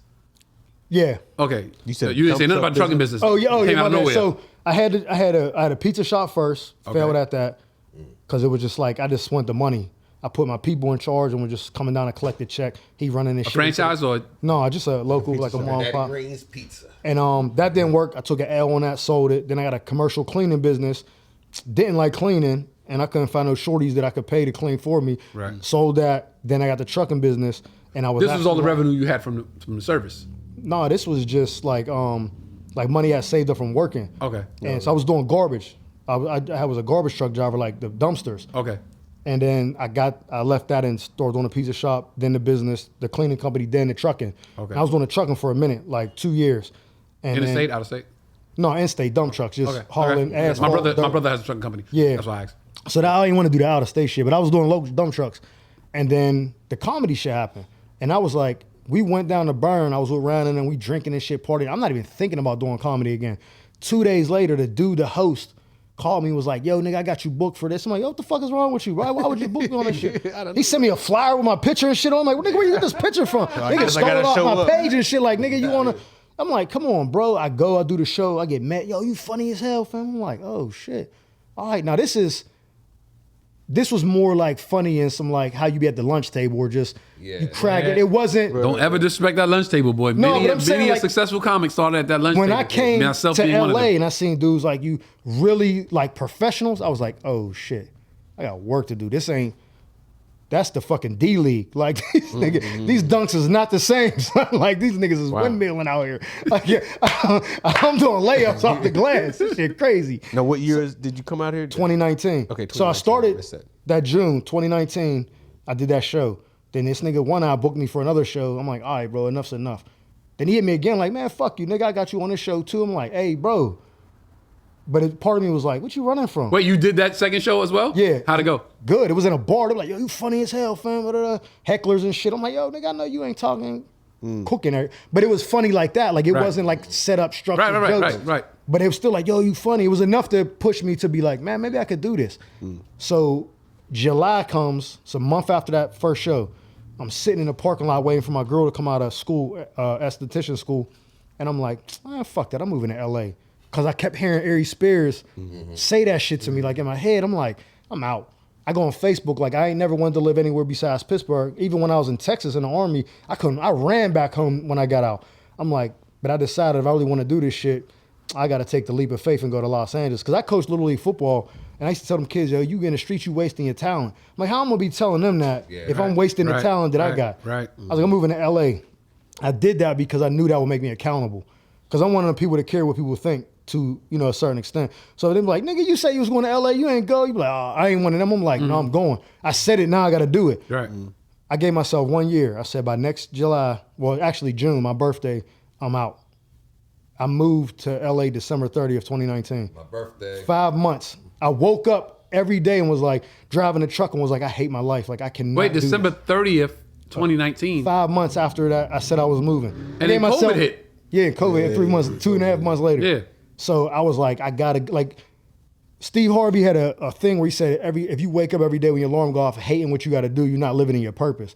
And I kept hearing that every day. That's like, very true. if you wake up and you're like, fuck. Very true. Bro, you wake up and you gotta catch a flight to go do you're not like, damn, it's early as hell. You like, bro, I'm about to go get this bag, do my, like, it's good. It's My father said, pick a job you love, you won't work a day in your life. So, and he also said, find something that you love so much that you would do it for free. For free. Even if you wasn't getting paid. And then get paid a lot of money to do it. And that's exactly what I do. That is exactly. My father's looking down at me right now like, this motherfucker. He listened. Yeah. This motherfucker. He got 2 of y'all, so 3 of y'all. So 3. it's like, that are in that, you know what I mean? Nigga, I was in San Jose Friday. So, sorry. Look, No. Side note. It's just what I said about my pops. I was in San Jose last Friday. Did the show at this SAP Center in San Jose. Right. 6,200 motherfuckers there. Right. Sold out. God damn. The nigga gave me half of my money in the deposit, another half in cash. Damn. So I go in the dressing room and he's like, oh, we got to settle up. And I sign here. And the nigga just, That nigga and I'm just washing like that this. shit. I'm like this. Yeah, what the fuck, yo. This is what I do What right here. the fuck? I'm like, yo, my pop said find some shit you would do for free and get paid a lot of money to do it. That's exactly what I was standing in what he said right in that moment. Love it. And Unbelievable. That's the best feeling. But I was waking up every day getting in that truck. Like, I can't do that. Like, there's no way I can make it to July. Like, this was like August. Right. I'm like, fuck no. I came out here in October for a wedding, went to Chocolate Sundays. I was like, I'm out, bro. As soon as I got back, I think I had like. Who was on that show? Who's the Chocolate Sunday comic that inspired you? No, I wasn't. That wasn't really the show. But I remember it was the white dude from Atlanta, Nima. Nima Williams? Yeah, Nima Williams was on that show. Ron G was hosting. I can't. It wasn't like. I'm fucking with you. But yeah, so I went. I seen that. I was like talking to Ron, like, yo, how do I get on the stage? I'm moving out here. He was like, yeah, when you move out here, holler at me. Like, 'cause I guess people say that all the time. All the time. And I was like, I got to get out here. And I probably had, I think, like liquid in my account that wasn't like business related. I think I had like $15,000 that was just there, and I just dumped that shit into the crib to make it be sellable. Like, there's certain stuff you got To make your house sellable. Yeah, because they'll go and like, oh, you got to fix this. you Yeah. gotta- And I I'm had actually in that process right now. I had renovated the whole house when I bought it, so it wasn't really much, but it was little thing. Oh, this GFI socket ain't right, little shit like that. I got my steps redone. I put as much, I think it was like $7,000. I put into that bread into the house, listed it right away, and then the contract I had for the trucking company I lost that day, and I went home and was like, I don't know what I'm gonna do. I got an offer full asking the same night, and I was like, God, I'm like, yo, this is crazy. Bro, you got so much intervention, bro. Yo, listen, I don't take it for granted. I don't know. Do you realize, bro? Are you a spiritual person? Yes, I realize. I'll be like, yo, this is so that I'm gonna tell you. I'm gonna give you the real. I'm lining it up. That's why we doing this. So Yeah. the house goes on the market. I get the offer like 3 days later. That same day I lost the contract, we won it. I'm like, bet. We doing all this shit. So I'm like, now I gotta sell my dump truck. I hope it sells. I want to sell my motorcycles. I hit my man Juice up. He's like, y'all buy a bike right now. Call him on three-way, I'll give my card and pay it over the phone. I'm like, damn, all right, boom, sell the motorcycle like that. Then I'm telling my sister, like, yeah, I got to sell this dump truck. I don't know how I'm going to do it. She's like, oh, okay, cool. The next, I'm leaving a show at the Improv. I get a call from her. She's like, yo, my boyfriend want to buy you a truck. I'm like, what? I'm like, this is a different sister. I'm like, how the fuck you even know I'm selling it? She's like, people talk. He going to meet you tomorrow. I'm like, all right. Nigga pull up. I'm like, yo, you want to test drive? He's like, nah, nigga, I ain't driving this shit. How much you want for it? I'm like, I just want what I owe on it so I can get out of it. He's like, I think it's like 35. He's like, bet. What you doing around 6? I'm like, I don't know, just hit me. He's like, bet. Call me at 6. Where you at? I tell him. He's like, oh, I'm 10 minutes away. Just show up with a grocery bag full of cash. That's half.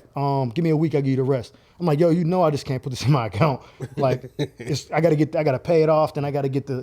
He's like, nigga, I don't give a fuck. Just let me know when you get it. I ain't pressed. I'm like, and then he's a street dude. I'm like, oh.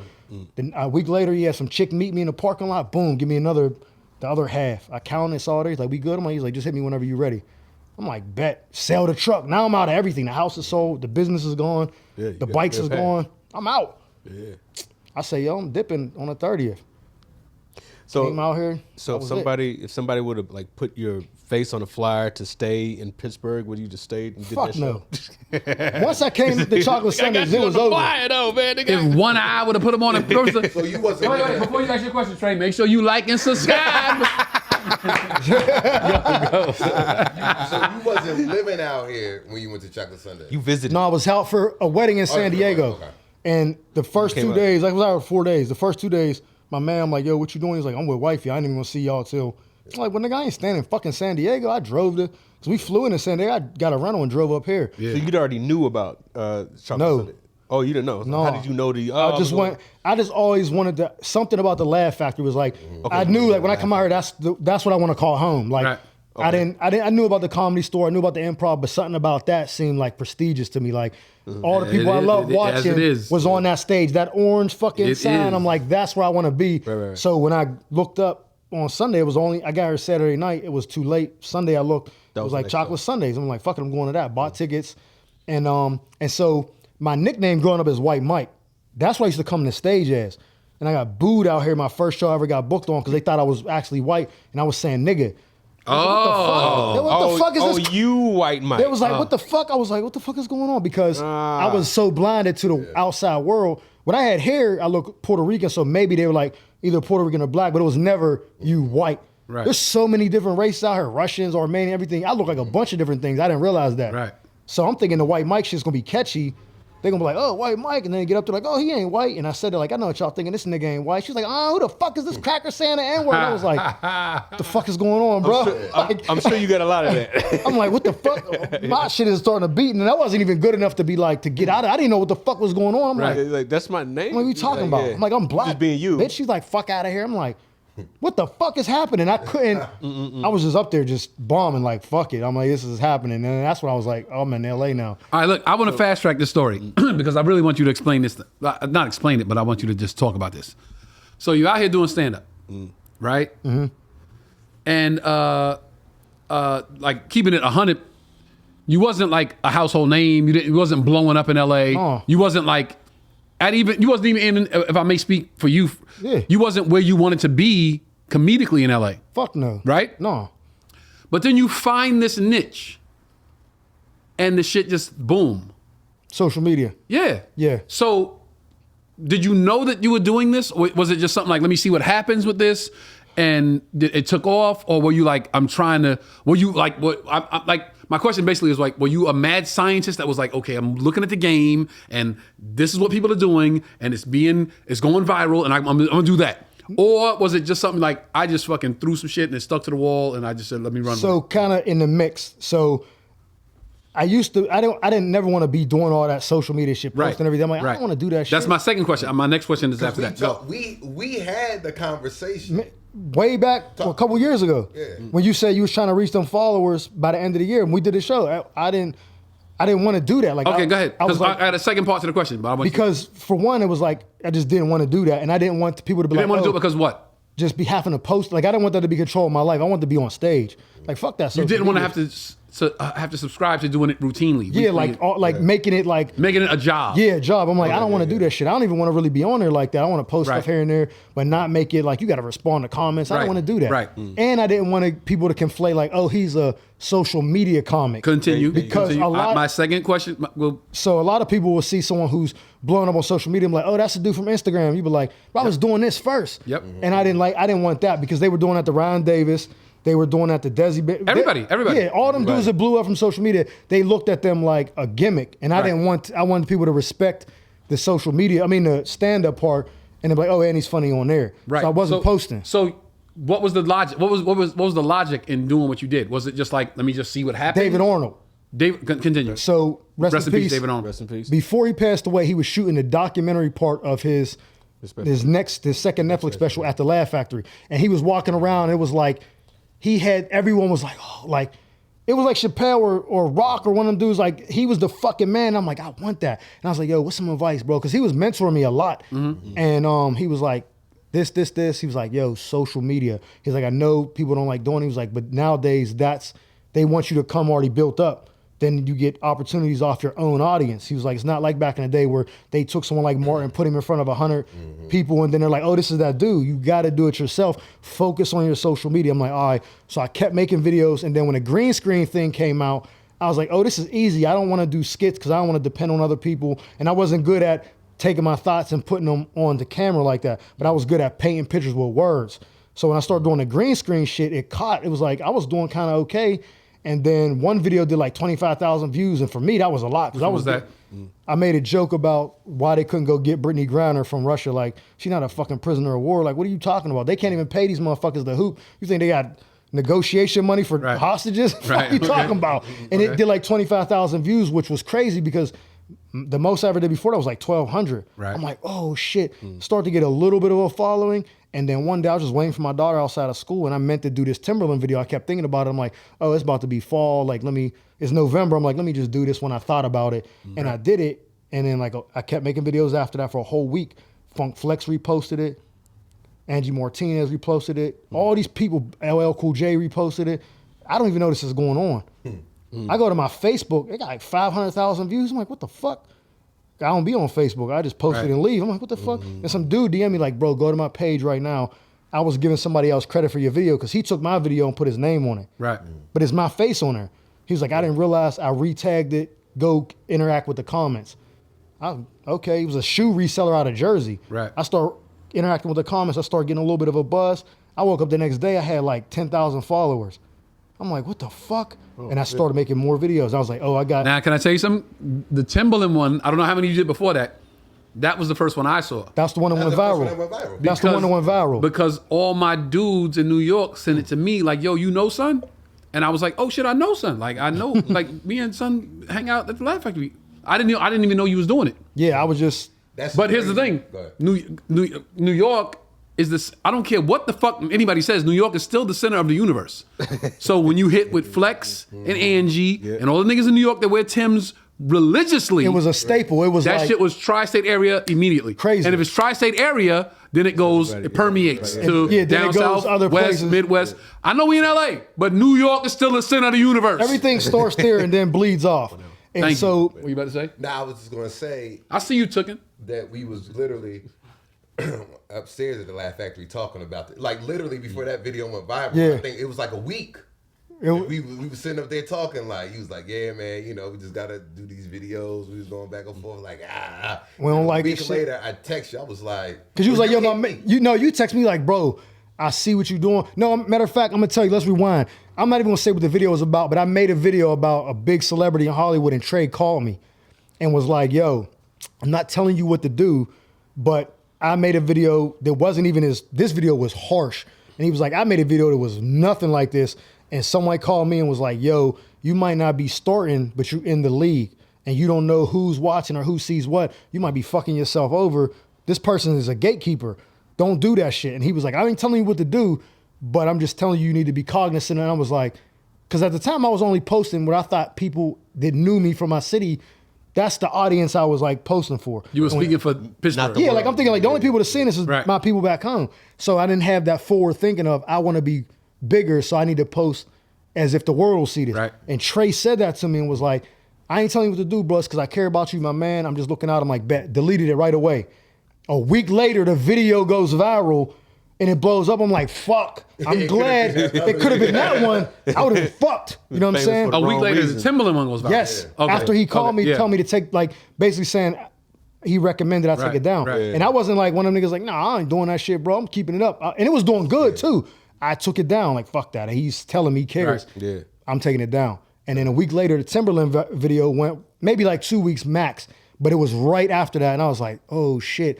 Then now the whole world, I'm in the airport getting stopped. I'm like, I got to make sure what I post, I got to think about this is national and global, maybe. Like, this ain't just these niggas in Pittsburgh. Like, Right. Yeah. I got to make sure I'm cognizant. Now I cannot post nothing without, if I post something right now about any celeb, I swear to God it gets back to them. think Don't about matter how high up on the totem pole it is. Yeah, but that's Even if you not. don't But that's tag not a them. detriment. That's No, not it's not. bad. But I'm saying is, I depends wasn't. on- It could be. It depends on who it is. If it's negative- That's why I If told it's him. negative- Wait. So you If you can't say offend bad somebody- stuff about certain celebrities? No, if you going, if you like that video that Trey hit me about was egregious. Well, he said it depends on who it is. Like, what do you mean by that? Well, certain celebs you could maybe talk some shit about, but certain people, I'm like, might might wanna want watch to just that. not Like not who? touch on them. Like, I mean, you want the person. Okay, I'm gonna say this. The person is the person you got an issue with now. Okay, we can talk about it.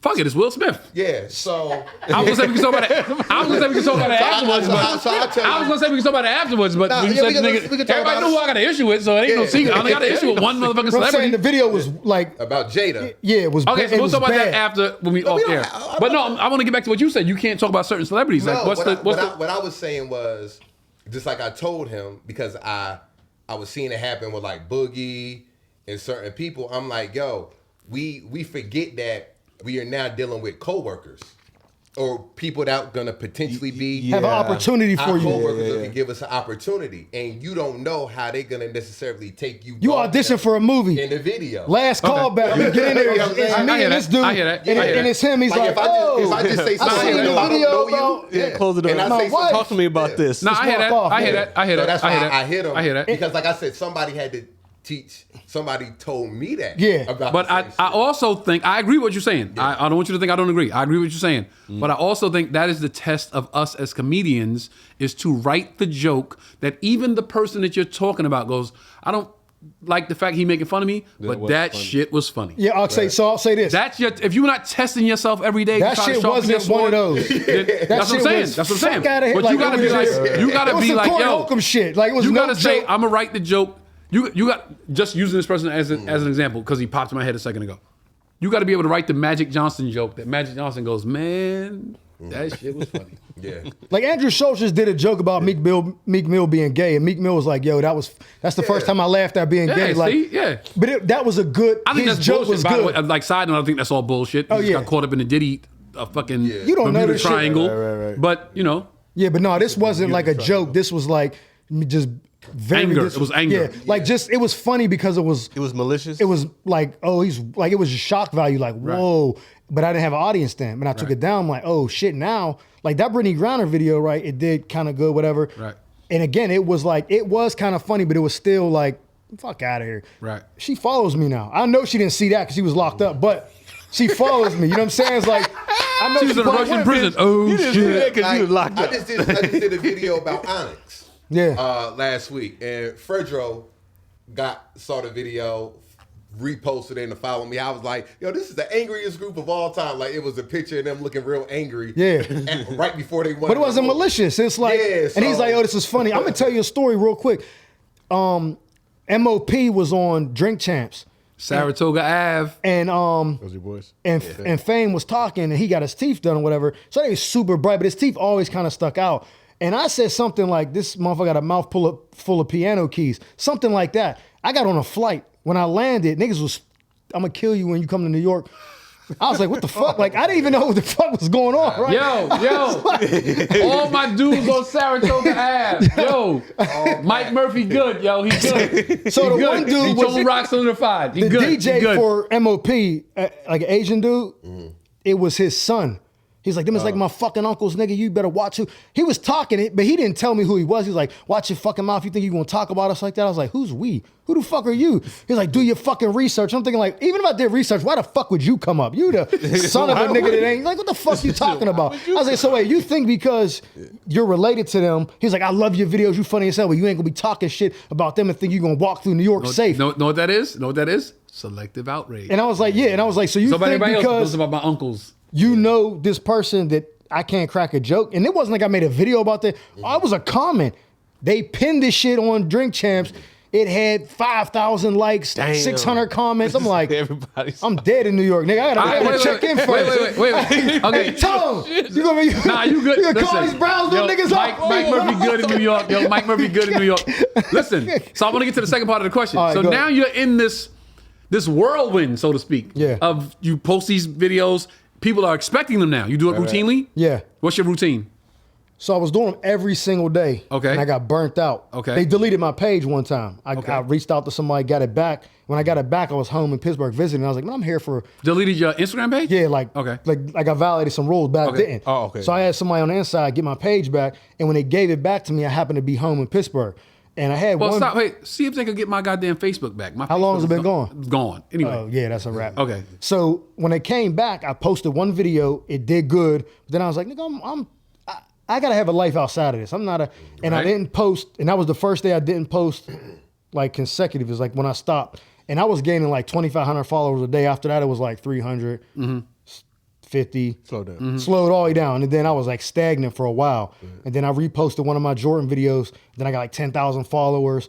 And then I started posting every day again. But then every time I was like, I'm tired, or I just didn't get around to doing it. So now what I do is I record them in bulk, like on Right, my day right, off. right, Sunday, right. I record a bunch of them and then I post them. Or sometimes what I start learning to do is, because I write my shit. People ask me, like, is that off the top? I'm like, you know how good you would have to be for that to be off the top, the wordplay and all that? Like, no, I write that because I want to get good at writing. So I write it because that's what comedy is. Ain't no shows where it's just like, oh, he just freestyled that. Like, Right. so I write the shit, but then there's some that I can just see it right away.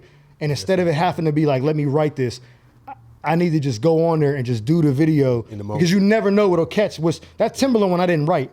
That was just off the top of my head, and that one did 7 million views overall. All right, my favorite, since we on the topic, the Timberland one was funny as shit. You know that's gonna hit home, close to home with me. The fucking different liquors. Yeah, If they drink this, then that shit was crazy. And the Jordans.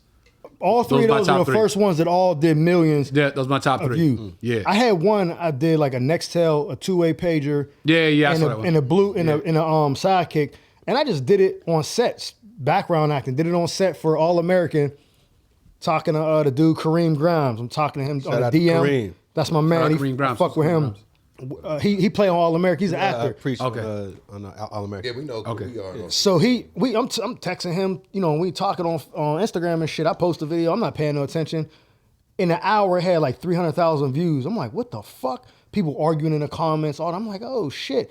And it was like, because people were like, no, you forgot about when you get anything slightly controversial or relatable. Yeah. It causes the. No, that's the thing. You say the thing and let them do the Yeah, arguing. and I don't say shit. And they go back and create it the pumps groundswell. it. Yeah, boost So it. I try to do that, but sometimes like, I ain't gonna lie. Just recently, I got back on doing it consistently because I'm like, if I want to take off, I got to put the work in, and I got to keep doing it, even though I don't want to. Sometimes. Okay, good. Got to keep doing. So that's my next question. So now, you would agree this thing you do is bigger than you as a comedian. Yes. It's bigger than Mike Murphy, the comedian. Right now, correct? Right? Yeah. So now, are you comfortable being this guy in the social media realm that isn't the guy in the stand-up world? Because your goal, I'm guessing, but you can correct me if I'm wrong. Your goal was to be a big, great stand-up. Yes. So this has overshadowed your stand-up.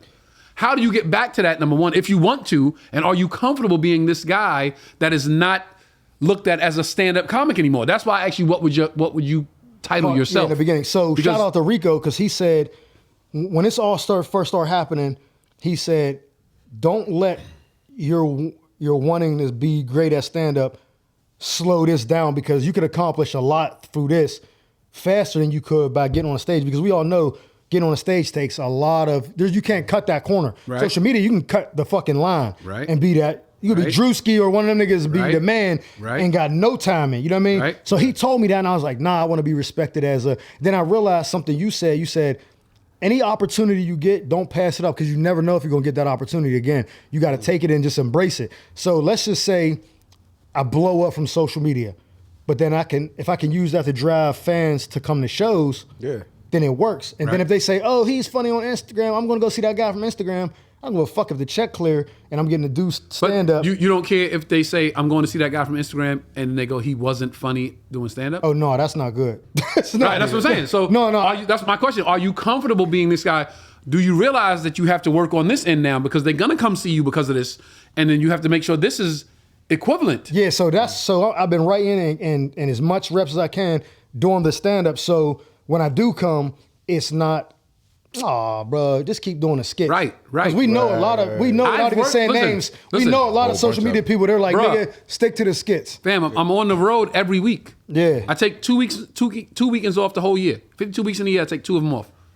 I work with all of the social media cats, not just me and them, but if I'm on a big show and it's this comic and that comic and this comic and that social media guy and that social media guy, and of course my curiosity is like, let me see this, and it's always. There's Not always. Not always. About that. It's a lot of times like this. Oh yeah, You know what I think he is, should have did a video instead of doing a set. Yeah. I you mean, know what but, I think But my it shows bad. the work shows, like the ones that do, you can tell the work shows, right?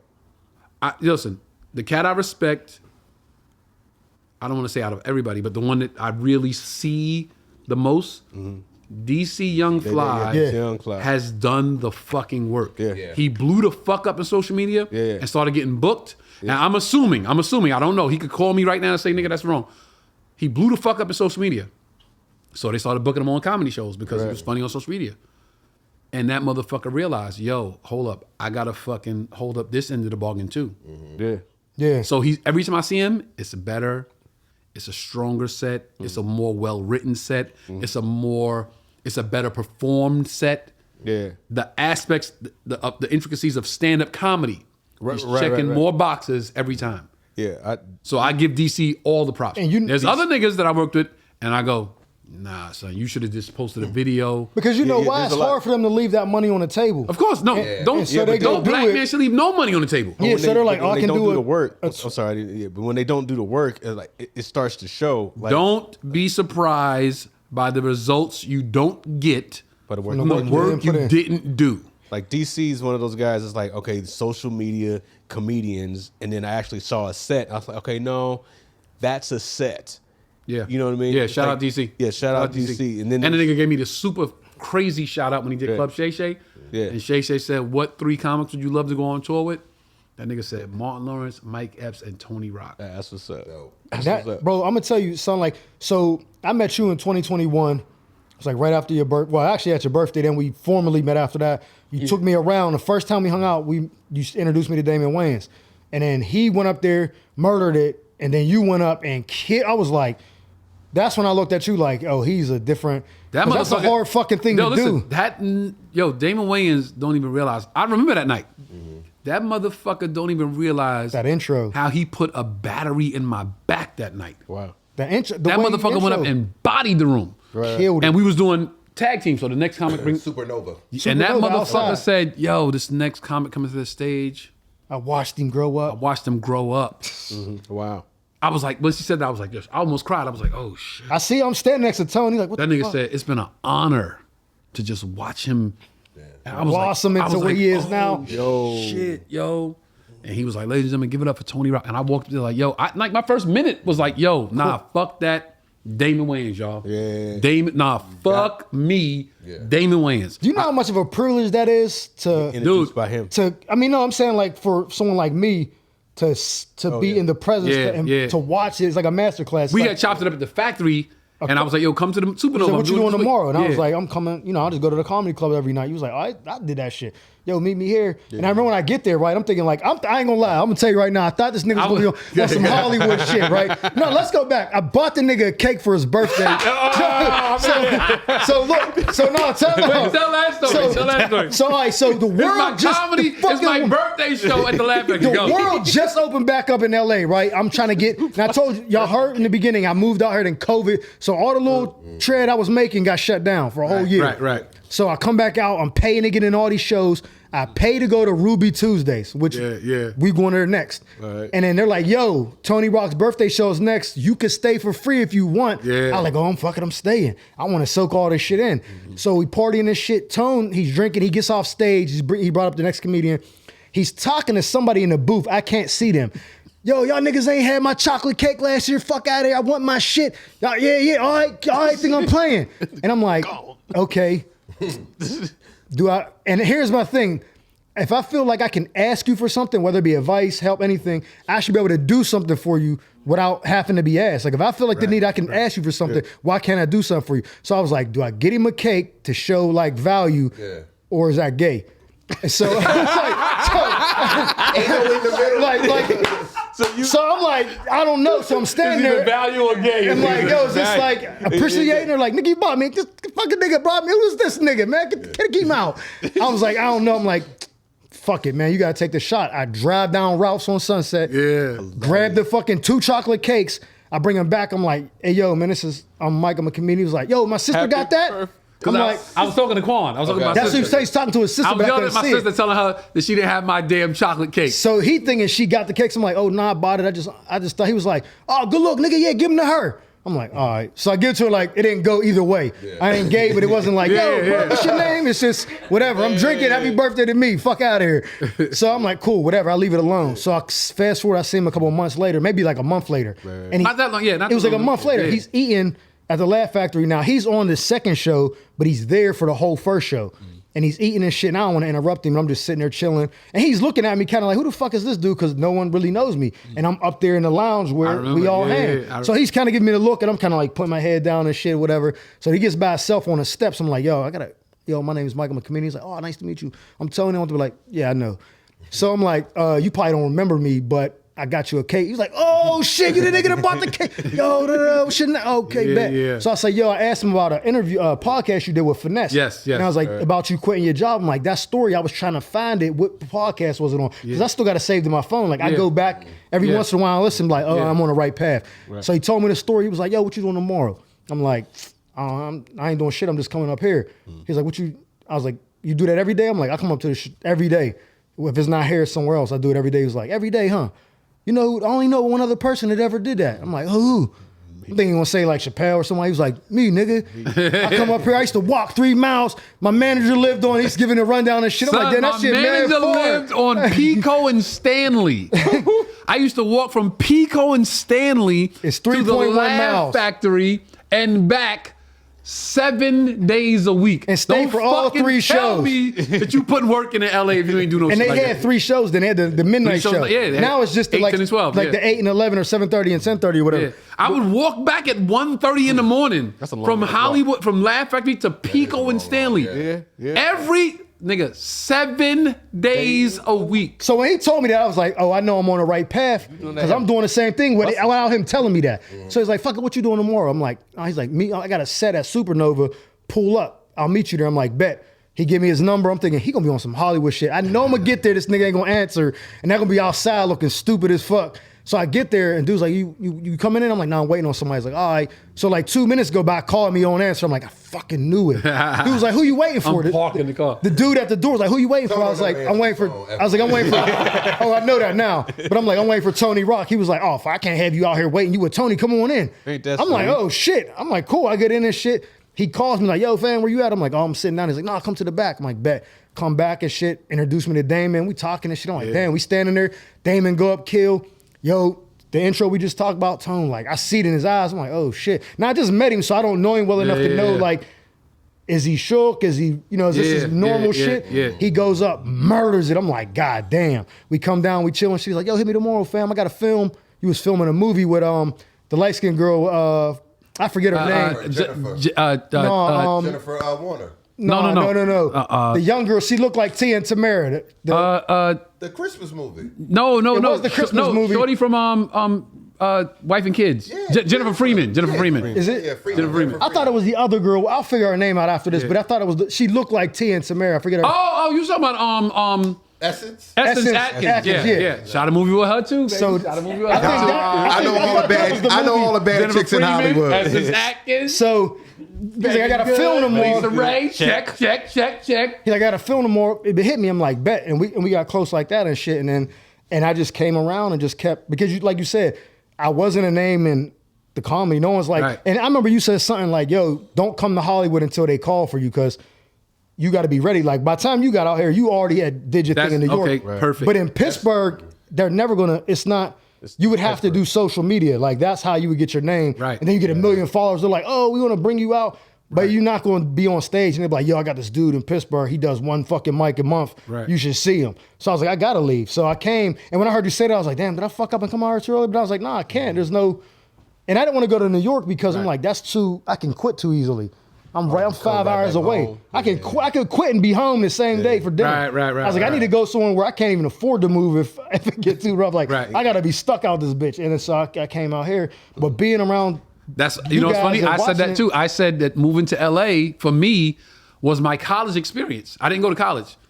So moving to LA for me was my college experience. I was on my own, 100% on my own. I had to take care of myself in every aspect. I had to feed myself, put a roof over my own head. I had to make friends. I had to find mentors. I had to work. You had to shop. survive. So this was my college experience. and I want to go back to something you asked me earlier. You said like, how did I go from the military to this shit? And I said that I used to hashtag the comedy saved my life because I couldn't adapt to like regular life. The outlet that let me like put my guard down and just laugh Was talking your was shit. comedy. Yeah. So when I'm like cracking jokes, even still now I'm still working on. Sometimes I say something and they're like, "You ain't smiling." I'm like, "No, I'm like it's funny, but it comes off like aggressive." Right. And they're like, "Do I laugh or not?" yeah. So I'm still working on trying to. That Stage was one presence. of my critiques I would have had, I don't know if I told you, but that I had with you. I was like, you got to turn the testosterone down. Yeah, and I'm still like. Somebody else working told on me, somebody else told me that about him one time. I forgot who it was. I think it was a chick that went to a show. Was like, yo, your boy was on the show. Afion told me that? They saw pictures I had posted from Pittsburgh. Oh yeah. And it was in LA, and the chick was like, yo, I saw your boy at a show. And I was like, who's my boy? The dude, you posted a picture with him. And I'm like, scrolling through pictures. Which one? The one with you and Jason? And I'm like, Jason, my man from back home. So I'm like, oh, that Pittsburgh? Yeah, the guy with the beard. Oh, yeah. Yo, he was mad mean and shit on stage. And I'm like, yeah. And I don't even be like, gotta- I'm laughing, but so sometimes I'm like, laugh, like say it Or and just don't smile. be You so gotta laugh. smile. No. I hate every comic that laughs at their own jokes. Yeah, don't laugh. I hate every comic. And then I said, Yeah, not nigga, that I shit. said, I'm in the back like this, nigga, die. But but smile. I'm like, somebody shoot this nigga, So please. even that now, I'm still She working was on like, that. Yeah. she said, She said no. I'm like this. It's like you're cracking yourself up. You look like you're on You crack. in your forehead. Yeah, nigga. so that I'm trying to learn. Smile. Don't smile laugh. and just You're a lot better at to it. smile because I'm getting more relaxed. I'm gonna tell you, this is a true story. So I did D-Ray show. It's like the 4th time I did it. I never did horrible, but I never got off the stage and was like, yeah, that shit. that was Yeah. the shit. And I was super depressed. I was going home the next day for my daughter's brain surgery. Oh, like I was going through all this shit. Bro, how you come out of nowhere with that? You didn't know about that? No. So yeah, last August, my daughter, she's at home for the summer visiting her mom. She was working with her grandmother at the little barbecue place that her grandma works at. And she had a seizure. And she was having them here, but when we took her to the doctors, it was like, it ain't nothing. We thought she was lying, like just making this shit up because no one was seeing it. We're like, man, she faking this shit. 'Cause How old is she? She's 14. Okay, she's a teenager. She'll be 15 next month. So Wow. she's doing this shit. We're like, whatever. So we take her, she goes home for the summer and she's on her like this. They're like, oh, should they rush her to the hospital? They do all the scans. They're like, yo, she got mad blood clots on her brain. Like this shit is, we got to operate immediately. Like she's going in emergency surgery right in the morning. So they call me and they're like, yo, this is happening. I'm like, fuck. So I'm going to go to D-Ray's show right as I get that call. So I'm like, fuck, I go. And I had thought of like, I was like, remember how we said we dozing off, you think of something in your sleep, you wake up and write it down? Yeah. Wow. I had like got some material from shit that I was going through in my life, wrote it down and was like, I'm doing this shit. I don't give a fuck what happens. I'm trying this shit out. In that room that is unforgiving, I don't give a fuck. I went in there with like I don't want to say it was confidence. It was, I didn't give a fuck. So it was like, it could come off as confident because you're not, when you care, you worry about, did this laugh? You know? But you know what? Okay, I'm gonna let you finish. And so I just went up there, boom, boom, boom, did the set. I mean, and I like when the crowd laughs, but Lewis, Ocean, all these comics was like, nigga, what the fuck? That was, hey, bruh, that shit was crazy. I ain't never seen you like that. And I was like, oh, and so every show after that, I did a prison with T-Rob in Philly and went up there with that same. Can I say something for the young comics that are watching?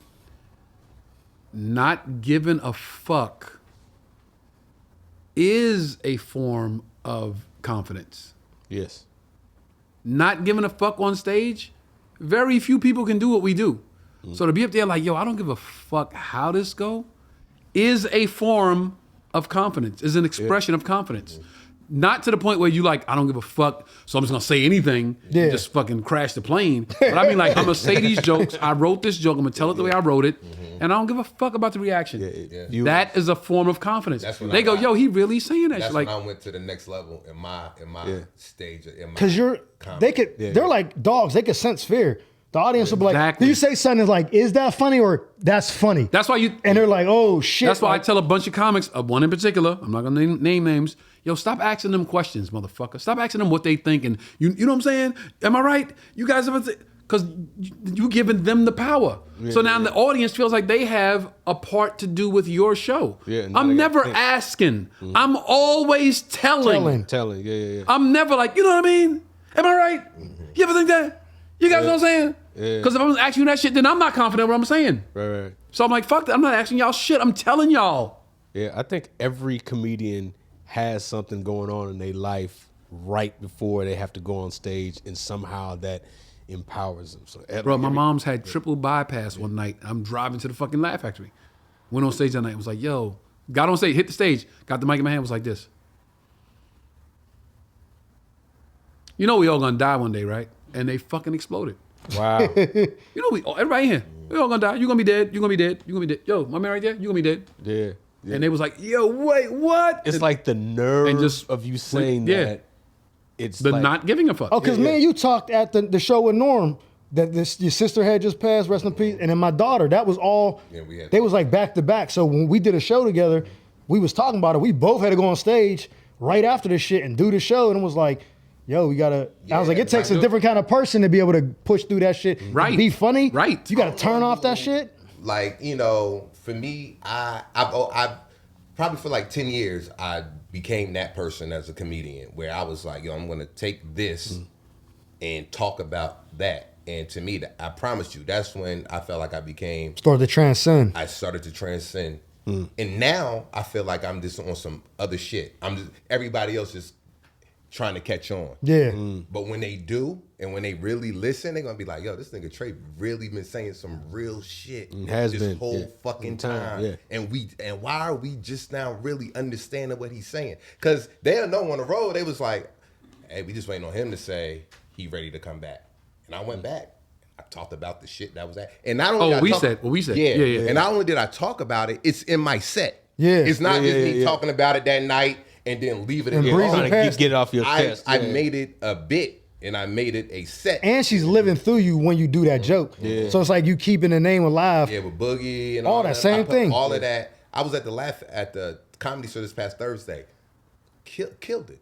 Bro, when you did the Boogie Memorial at the Laugh Factory, nigga, you would have thought he was somewhere just like backstage watching, like he didn't pass away, because that shit was I was like, yo, this is crazy. These niggas is on fire. It just did something for me comedically, where I was just like, I gotta really talk about what's real, like what's really happening. I gotta figure out how to incorporate it in my bits. So I would just try it. I would just do it, and I didn't give a fuck.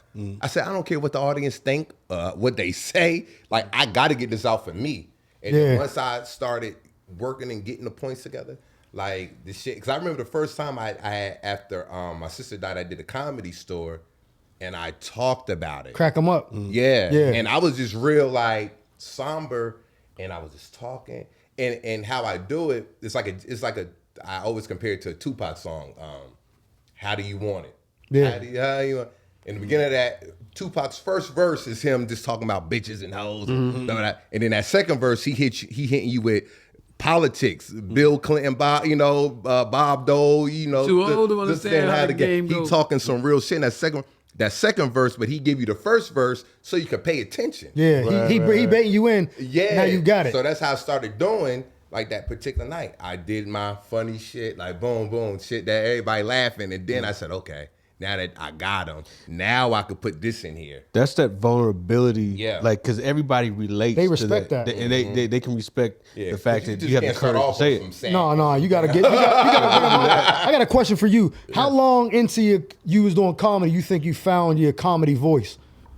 Because that's a thing that's hard. Like I know I'm not there yet. Yo, you know what's crazy? Everybody always asks that question about your voice. I think I had my comedy voice before I started doing comedy. I think the kid that was on the stoop being funny with his friends was the comic. I just had to take that and put it on stage. So when did you start doing that?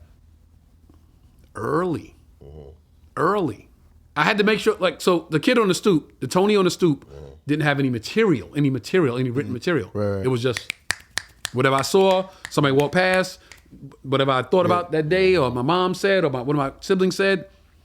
And then it was like, okay, I can't just do that. Because the first time I went on stage, I bombed my ass off because I thought I could do that on stage. Right. And the bomb was so severe. One, it was so severe, but it was so much fun being up there that I thought, I can't wait to do that again.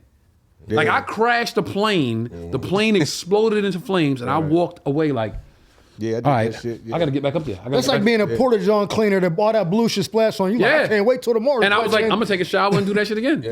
Like, that was me. The bomb was so severe that most people would have been like, I'm never doing that again. Yeah. But I was like, okay, now let's just figure this out, because we did enjoy being up there.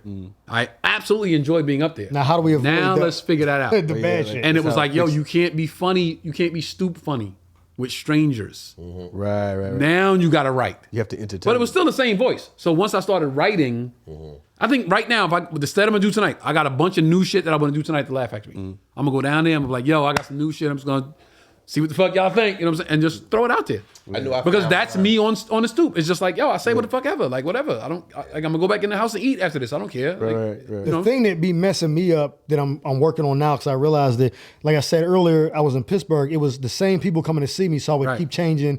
I never got so I came out there, like, let's just say I did, like, I'm a regular at Flabbers, right? So if I do, a set, I'm like, I can't do the same set. That fucking ain't even the same people. Why do you think that? It's just, I'm sure you've seen professionals. And so I see it, and I'll see you. Like, even when we did Pittsburgh, we did 5 shows together. Y'all did You variated slightly a little bit because it was a crowd. Right. But the material that you were doing, as soon as you start going into the joke, the core is the same. I'm saying the joke in my head like, they get to it faster. No, they don't do it better. I can say it because you're repeating it the same every time.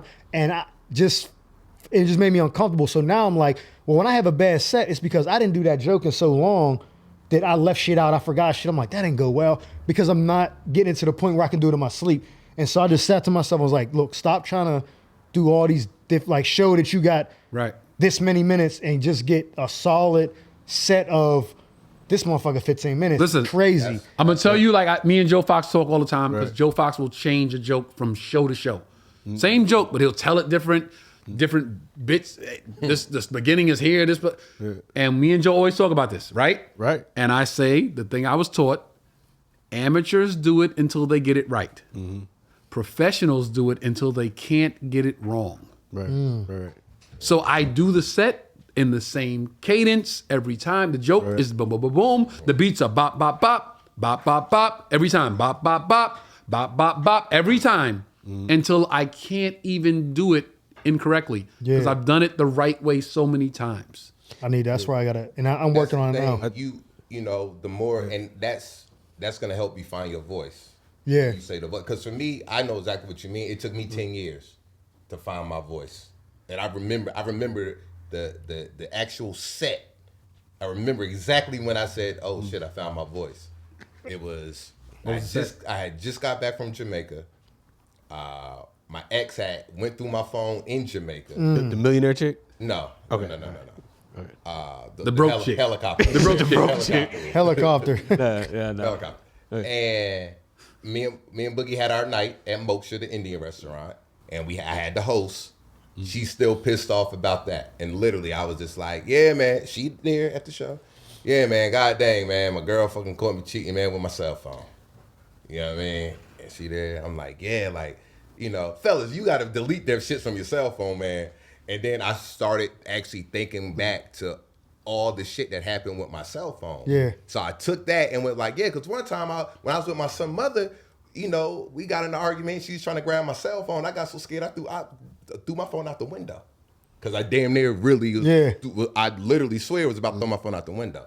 And when it hit that hard, that's when it clicked in me. I was like, I could really tell my true shit and take my real comedic, this nigga on the stoop, the nigga with my boys at college and on the block and what naturally make us funny. And I said, yo, I can really just incorporate that to really be who I am. Like, I don't gotta be the person emulating Martin. I don't gotta be the person emulating so-and-so, and it clicked that night for me. Right. And ever since that night, my whole style of writing changed and the way my jokes was coming together changed. And the one thing we always say is a joke is never finished. So I could do a joke from 10 years ago, and if we just doing a show, I'm like, this is one of them audiences, you know what? They a little bit on some bullshit. We just having fun. Let me throw a joke out there, and come up with something brand new off that joke that I did 10 years ago that I didn't know never it was ever there. thought of. Yeah, didn't know it was there. And you know what for me, what I just kind of like, and so in June will be 5 years of me doing comedy. And so there'll be times where I want to do something and it don't happen and I get frustrated. I'm like, hold on. There's people that's been doing comedy 15 years that ain't doing that shit. You 5 years, bro, you got a long way to go before you start getting frustrated with anything that's going on. So, yeah, but it was until I had that self-awareness to be like, if you took a bunch of other people that have been doing it 5 years, I'm way ahead of them. So to not get something or to not be where I think I should be, I'm like, yo, you too hard on yourself, because if you ask the best people in the game, where were you at 5 years? Yeah. They're like, yo, I'm getting chicken wings through me. I'm getting an orange slice through me at the Puerto Rican Day Parade. Like, you know what I'm saying? So it's like I had to, that nigga threw a fucking orange wedge at me. Like, think about this, bro. Like, when you took me to Pittsburgh, I was only in the game 2 years, a little over 2.5 years at that point.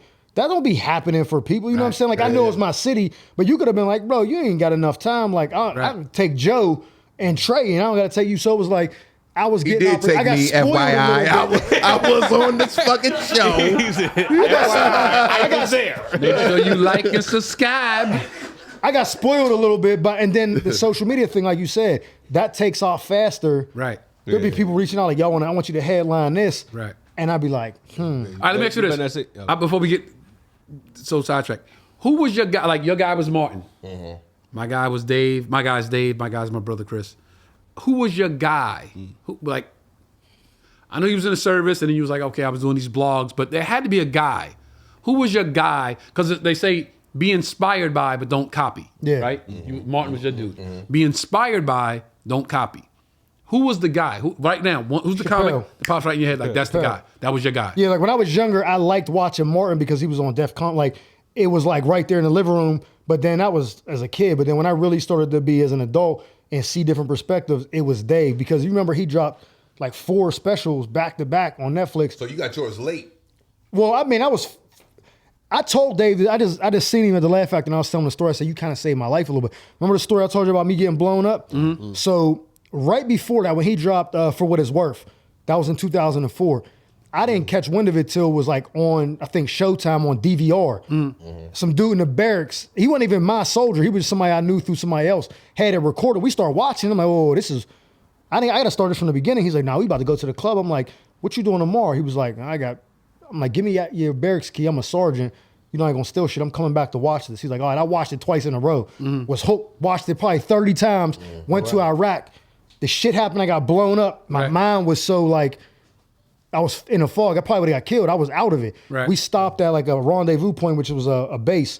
They got a PX there, which is like, Excuse me. like Best Buy, you know, yeah, no, PX. Walmart. With a You know, store. Yeah, it's like a store. You You get so I went in there and I'm like, I'm just walking around. He said, nigga, we know PX. I don't know what the fuck a Yeah, he PX don't. is. You know, I'm a civilian, nigga. What's a PX? You close. It's the BX. Yeah. You said the BX, the PX. On a military base that sells everything. Post exchange. Okay, there you PX. go. I was like, yeah. So when I go in there, I see the For What It's Worth DVD, and then I'm like, oh, I got to get this. So I bought 2 because the sand over there, remember the CD books you used to put the CDs in? Sand would get in there and scrape the back of the, Back up. because you can't control that. Sand's getting everything. They So I had a bought CD 2. book with Mia X. And Yeah, Silver swear to God, I had the CD book. He did that. I said, I'm keeping one where I'm not even Shout out opening Silk it. Shaka. I'm not even opening this shit. Then the other one I put in there, and I bought a portable DVD player. And we had like a couple, like 2 or 3 hours before we got back on the road. But my mind was like no place to be out on a mission. So I bought the shit. I watched the DVD twice. And tears laughing.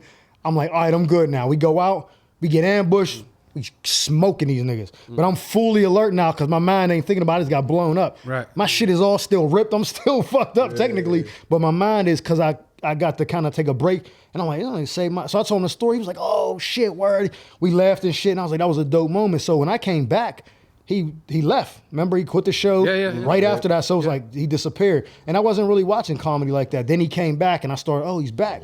Started watching this shit again. I'm like, this is dope. Then I did that show. And then I really just kind of got immersed and I was watching this shit every day, studying it. But then what I found out, I was starting to tell jokes the way he did it. And I'm nowhere near as good as him. So it wasn't coming off. It was coming off like Dr. Umar, like just angry, just, you know what I mean? Like, and I was like, I gotta everything stop. 3 Let me- Shout out Dr. Umar. We got to get him on the podcast. But no, but that was We my have so many questions about white women. that was my inspiration was Dave seeing him and his story, and I'm like, I gotta All right, so so- that's when you like that's when the seed was planted for stand up. You think, or maybe subconsciously because remember I told you I seen them shows before that dude even reached out. Right. That was on some humbug shit, and then I did it, and then I was kind of like, you know, some stuff happens you don't even realize it's starting to take effect on your life, and then you look back like, damn, I was watching them Chappelle joints. Now I'm back. Yeah. And I remember texting my boy, the same dude I used to do the blogs with. I'm like, yeah, bro, I'm about to get back on stage. I kept telling him that. He's like, man, shut the fuck up until you do it. You keep saying that shit, I don't want to hear it. And then randomly that dude seen me at the practice, and it was like, how many more times am I going to ignore this? Right. Like, I said I was going to do it 30 times. My man don't even believe me no more. Now this nigga just Like, tap that's on my the sign. window. That's the- Like, yo, I got a show for That you. was my friend, my man Carlos, my brother Carlos. My brother Carlos was. What up, Los? He was the same way. Like I stopped doing stand up because I had bombed a couple of times, and every single time I saw this dude, yo, when you go back on stage, man, it got to the point where if he came on the block and people were like, yo, Los down the street, I'm like, oh shit, I gotta hear this. say something. Yo, He hold when you go- accountable. When you go, yo, when you go, come on, yo, I'm buying tickets. I'm gonna bring my girl out, bring some people. I'm gonna bring like 10 people, like me. You know. And then one day, like he kept doing that, and then one day it was the thing that changed my mind was yo, I'm telling you, bro, like I saw it already. I saw it already.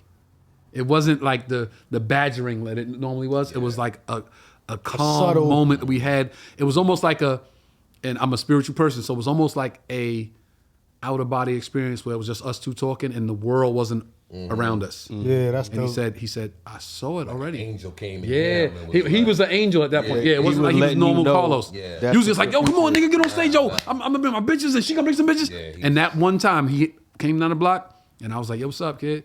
And we brothers, we knew each other since he was 3 years old. And he said, I'm telling you, man, I saw it already. Like, you good. You good. I saw it. And I was like, damn, he saw it. What the fuck? And that shit just fucked me up. Like, he saw it already.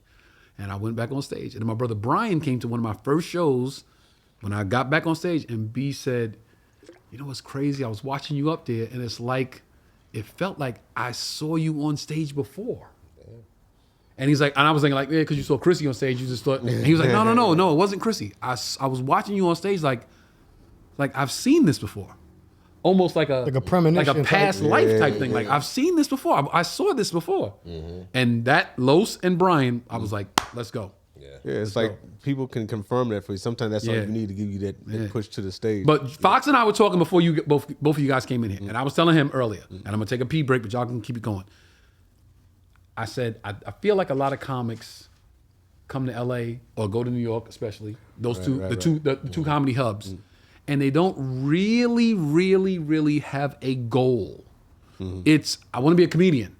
I'm gonna go to New York or LA, but they don't really have a goal as to what steps they're gonna put in play to get where they want to go. So it's like I'm gonna come out and get a TV show. Like, bruh, you know how many variables go into that? Yeah. I'm gonna come out and be a late night talk show host. Based on what? Because you said so? Like, Right. so I feel like so many comedians. I talk to everybody, every comic at the factory and That's store. why they be living in their vans doing Like, YouTube videos. but that's the and thing. shit. Like, what's the goal? So this wasn't your goal where you are now in this social media space. Wasn't the goal? No. So now, you like you said, you want them to watch the videos to come see the show. Yeah. They watch the videos, they come see the show. Now the show blows up, right? Which is similar, eerily similar to what my brother said. My brother said, I don't even like doing movies. I do movies so people can come see the movie and then come see me do stand-up. Yeah. So they will go see the movie. So they'll come see me do stand-up. So they'll go see the movie, so they'll come see me do stand-up. And that sounded similar. But what's the goal? What's your goal out here as we're sitting here right now? My goal is to be a touring comedian. And there's different levels. You got comedy clubs, theaters, arenas, all that shit. I want to eventually get to theaters. If you go past that, great. But that would be the goal. And if not, if that's just comedy clubs throughout the career, I'm still doing what I love. And because you do it, the money is not no bullshit, you know what I mean? And I want to be in movies. The social media, right now, I'm just using it as another way to make people laugh and drive people to... That is entirely a platform to get to where you want to go, to what the goal is, to facilitate the goal. Yeah, now I'll say this, right?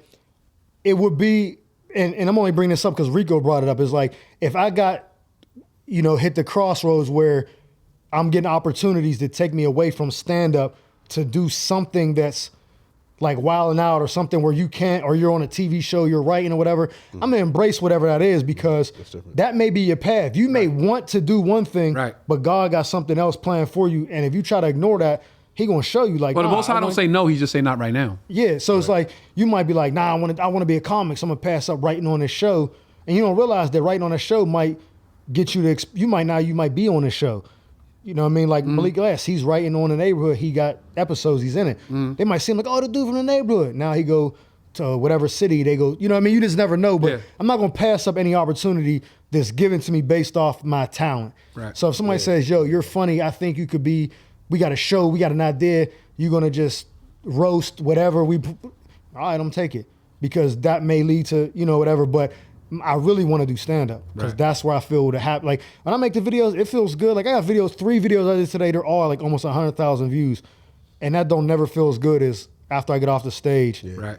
It's not the same. Right. It's not. Right. That shit goes away in like 5 minutes. We know. That shit goes away in like 5 minutes. It's like. I got hundreds of messages. Yo, you the funniest nigga, all this shit. And I'm like, oh, I appreciate it, bro. I was in the mall yesterday. Some dude walked up like, yo, by any chance, are you Mike Murphy? I was like, yeah. He was like, get the fuck out of here. Are you serious? I was like, yeah, bro. He was like, oh my, bro, can we please get a picture? I'm I'm like, yeah, nigga, let's go. He was like, oh my God, hold on. He went and found a barber at the mall at Fox Hills. Made the nigga take a picture. Dude was like, come on, man. He was like, I was like, man, let's take the picture for him. Because he wasn't like, he was kind of, introverted, like kind of. Nice to know you still hanging out at Fox Hills. Yeah, well, I had to go. Fox Hills. So, Edmund Fox Hills, when you like, Nigga, I'm boys in the Beverly Center. Are you Tony Rock? Yeah, I'm walking into Gucci right now. Excuse me. I'm on the Gucci store. I live right around the corner, so I'm there. But I'm in there. I'm taking pictures with him and shit. He's like, "Yo, me and my wife, we watch all your videos." Da-da-da. I'm like, "Damn, that's dope." It feels good, Right, of course. But that never feels as good as, "Yo, you had me crying on stage, bro. I can't believe that's a whole." And like my because sister, my sister said one time, me and my sister having lunch, and somebody walked past the table like, "Oh shit, Tony Rock, yo, I love your work, man. Good shit." And I'm like, "I appreciate that, man. Appreciate that." And he walked away, and my sister said, "Do you like that?" And I said, "Yeah, Love it. I love it." Yeah, love it, And she said, "Why do you like it?" And I said, "Now you're not ready for this answer because you think it's gonna be something like frivolous and shallow.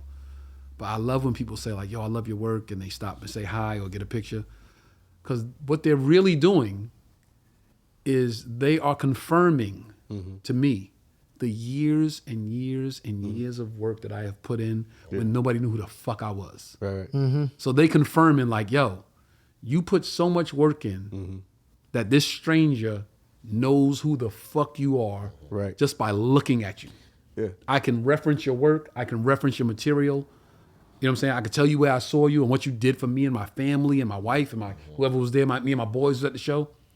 They are acknowledging the work that I have put in over years. That's why I like it. You fly way more than me, right? How often do you get stopped at the Oh, airport? bro, airports is ridiculous. Because Chick magnet. Listen, no, I'm asking this because Chick magnet. if you don't know him, he comes off kind of like, I don't want to say nothing to him, like No, he doesn't. No, when I'm in the airport, look, I put my he hat got on. headphones, I put glasses, my headphones, like my a shades. fucking Scully. So Look, the best he one looks ever. unapproachable as shit. Let's just get that Listen, clear. the best one At the ever. airport. I'm in the airport. I sit next to this young black lady.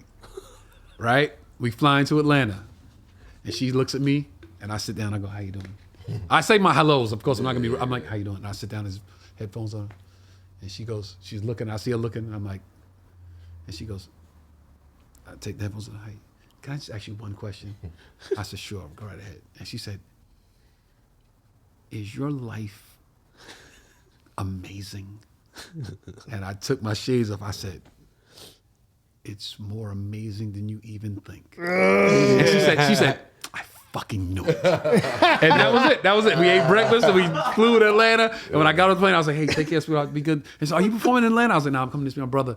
And she's like, okay, take care. I was like, I knew it. I knew it. I was like, it's more amazing than you fucking think. I don't know if you remember this, but the first time we went on the road was in Dallas, right? And we went to some club. I don't remember what the name of the club was. And this, all of us was big. Right.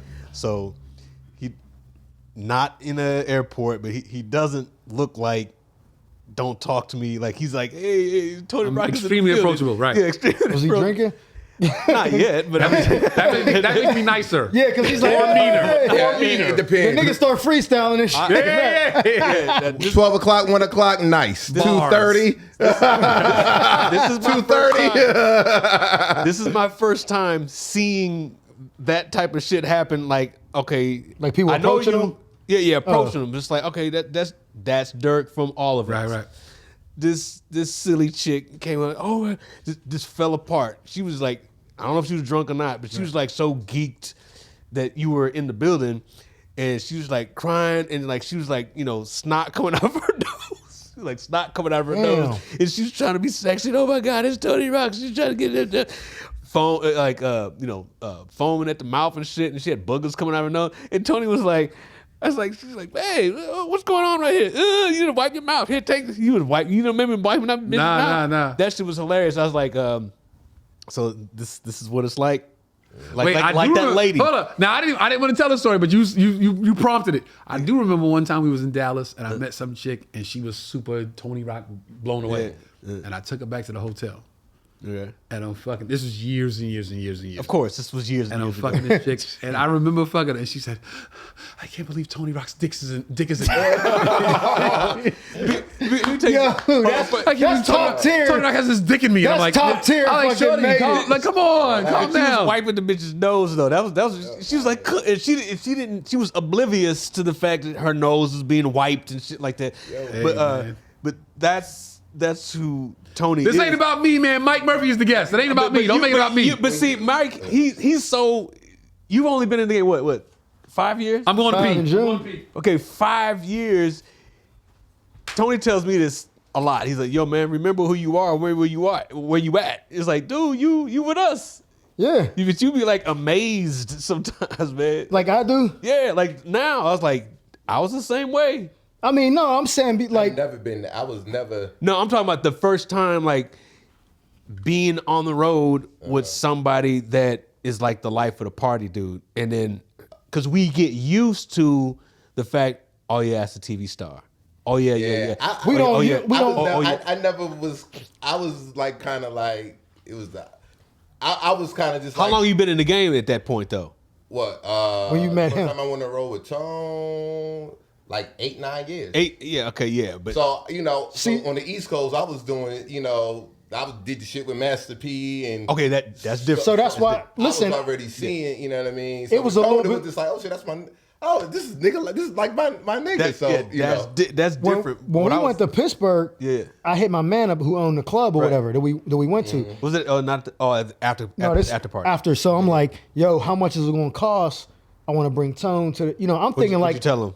I want to have. I'm like, I'm coming perform on Tony. I want to bring him to your spot because that was really the only best spot, and it's not even that super lit at the time. But I had went downtown Pittsburgh to all them white people was at. I was like, why the fuck we ain't go there? see, I don't know about this shit. So, but when I'm telling my man, like, yo, how much is it going? He was like, what? Like, he's thinking like, I would have reached out to you to be like, yo, what do I got to do for you to get him here? Because it's going to make my spot. And I wasn't looking at it like that because at this point I had been around him like 6-7 months. So I'm looking at Tone like I ain't starstruck like the other people. And they're like, nah, bring him here. We got sections for y'all. But like, I bet. And so when people, like today I made the video, right? I woke up, I get a DM from Method Man. I saw that. And he's like, yo, you got to get him. Like, he was like, get him like the how high shit. And I'm like, yo, I got you, bro. And he's like, my man. So I posted shit. Yeah, Method Man hit you up. You got to. A year ago, I'd have been like, fucking meth. Man, I interviewed Weebay on my show, like Hassan Johnson. Yeah. So Shout out now, to Hassan, when man. them people reach out and like people be like, yo, you funny? I'll be like, I appreciate it, bro. This is big coming. But I don't be the same way as like I was, like you said, like I see Tone and I'm like, oh, nice to meet you, bro. Bought him a cake. Like I'm so starstruck now. It's like, you see these people all the time. You kind of just be, it's like you're not a groupie. I mean, I never was really like that, but you still see somebody and be like, I want to meet your brother. That's the person that, and the comedian world, I'm like, I never met. Underwhelming experience. That's what I keep. You're like, this nigga didn't say, Mike Murphy? But he said, Yo, Mike Murphy, like that. I know Tone. no, real quick, I want to, when he did, We'll never say that. he did an interview during COVID, and he said, it's not autism, but he said whatever it is, like makes him like in social settings, not. Oh, yeah, no. And you know what's crazy? Bro, now we're going to go a whole nother fucking hour. I always knew that. Asperger's. No, that's the Asperger's. worst. No, that's It's like, No, it's that's like, the it's like worst a level, version. it's like a level of Yeah, Asperger's. yeah. But here's the thing. I always knew that. And he said it's not technically autism, but it's something where It's just a in low social level. settings, It's it's awkward a processing what little people bit. are like, Yeah. being around some people people- and what they're saying and like interpreting what they're saying. And so again, when you made the joke about like when you said, "Why the fuck you ain't duck rock?" yeah. People were like, he didn't even realize that, nigga, this shit's going left. Right. Because That's his what it brain was. is not like, I'm in Right. danger, nigga. Right. He's like, Right. I cracked a joke, like, But you know what's danger. crazy? Look, Like, we'll cover this. that made sense. We'll cover this in another episode. But looking back on our childhood, I remember. I'm so serious right now. I remember vividly saying to myself, like, "Yo, something up with him, man." Like I had a sense of like not the spectrum. I didn't know what the spectrum was at the time, but I was like always like, "Yo, something up with this cat, man." Because I remember we would take pictures, like the brothers, like them fucking those cameras, and I'm like, "Yo, get a picture," and he would always be like this, like. Oh, like the camera's here, he would like be looking over here or looking like it. And every time I would get the pictures back, like, yo, why he fucked the picture up? Right, Even when I became Tony Rock, like I'd be at functions, red carpets. Your brother said, yo, get in the, and I'm always like, yo, and he'd be like, and I was like, yo, why he be trying to sabotage the picture? Like he be fucking my picture. Yeah, That's why I would he's never not. ask him to take pictures. But not- then I realized not like, yo, no, photogenic. it's something to this. Nah. And when he came out and said it, I was like, oh, and that's, remember you said he don't like to go to after parties and somebody Yeah, paid you to yeah, like yeah. get your brother here? Yeah. Because that's probably overwhelming as fuck Yeah. to him. So when you said meeting him's underwhelming, it's probably because Yes. he's like, nigga, what the Very- fuck? I think I made so much money that tour. The first time I met him, I made so much money that tour. It wasn't with you. It was with Chris Spencer. Yeah. And we all took pictures, whatever. But he, he's famous, but he's the type where he's just like, yo, I'm still kind of like, I'm socially awkward in a sense, where he actually keeps me grounded because I realize you can be famous and still be yourself. Yeah, still be yourself. Like a nigga like Adam Sandler be walking around New York dressed like a bum and just be like, And I think that's dope, man. That you can have different levels of whatever. You know what Chappelle said, bro? At your profession and just when you look at someone like Kev and you see Kev, he got a bunch of security. It's like, oh, like he's not as accessible. They be around regular people. And you take that celebrity away from yourself, it normalizes you. So you can go out. I say that. Kanye living in an apartment somewhere. I say that all the time. Especially shows that rock star. Especially the way I hang out. The way I hang out, the way I party. Yeah. You gotta have a normal life. I purposely try to be the normal guy in the club. Because as much as we party, if I walked in the club every time with mad security, that makes niggas go, yo, he think we can't get to him? Well, we gonna show him we could get to him. Yeah. But if I walk to the bar like, yo, pardon me, fam, let me get a drink. Like, yo, Tony Rock, what the fuck you doing here? Yeah. And I'm like, yo, you want something? I'm gonna get a drink, bro. You good? You need something? Yo. You know what you told me? And then people like, oh shit, like he I'm so accessible. They go, well, I don't really want to get him.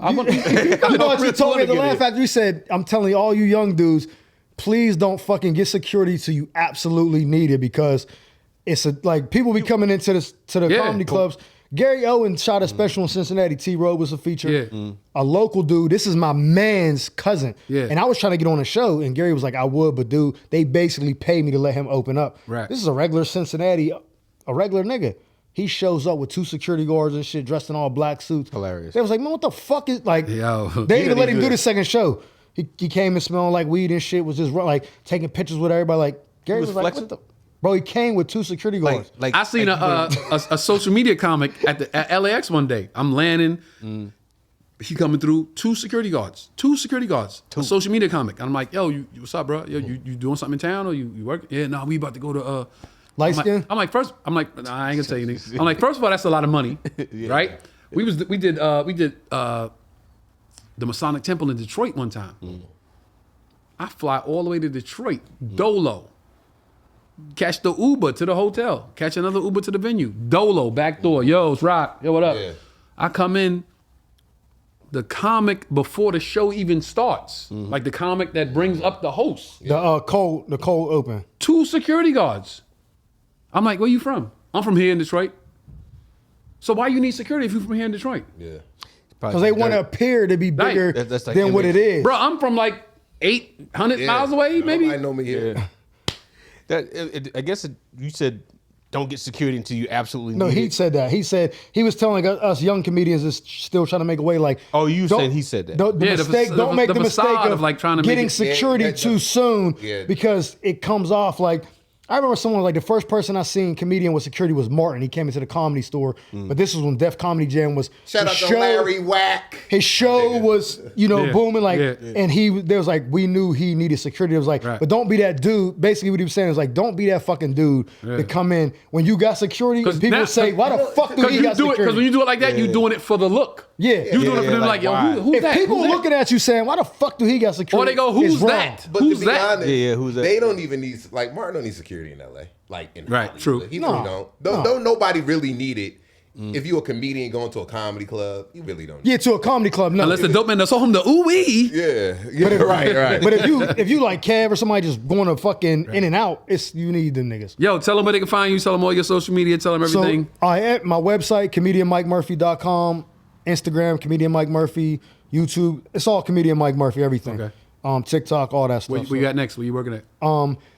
So I'm supposed to be going back to Pittsburgh on Easter to do a show, but right now I'm really just working on the material. Okay. And because I wanted to be like we talked about earlier, I don't want to go out and be like fumbling through. You know what I mean? I want to get to the point where I know the set, like you said, you can't get it wrong. Right. And they be like, oh, that shit. So really, I just been working around here, local flappers and shit. Okay. Little, them venues we do, Sunset Yeah. Rooftop. Yeah. But I actually had a show on Sunday, but I ended up couldn't making it. So. But I post everything on the website and Instagram. All right, y'all got it. We gonna post it all. We gonna post it all right there and let y'all see all this info. That's Mike Murphy right there. Follow the homie, yo, support him, like and subscribe to what he's doing. Joe Feezy Fox. Yo, Joe Feezy on everything. JoeFeezie. I do a mic on Wednesdays. It's just jokes, open mic. It's been do right punch ups. Mostly comedians sign up. It's a slotted mic, and we're doing. Wait, comedians sign up and y'all all write together? Well, we perform and then we it's a Critique each other. critique each That's other dope. That's and then dope. do punch ups, and then we do Greensboro. We'll be in Greensboro at the Comedy Zone. Yeah. Comedy Zone. It's gonna be a dope ass show. Yo, you know where I'm at this weekend. I've been posting on my social media. Charlotte, North Carolina, Comedy Zone. It's gonna go down, man. Charlotte is one of my favorite places to perform, so I'm looking forward to that. Follow me on the gram, man. You know, I've been trying to get like Mike with my social media numbers, man, being consistent. So just follow me on the gram, man. Like the videos, like and subscribe to the YouTube channel, and appreciate y'all for tuning in. All the regulars, we appreciate y'all, man. Yo, I appreciate y'all for having me. I want to say that. Yeah. Tony Rock in the building. Here's all the info right here. Boom. Make sure you like and subscribe.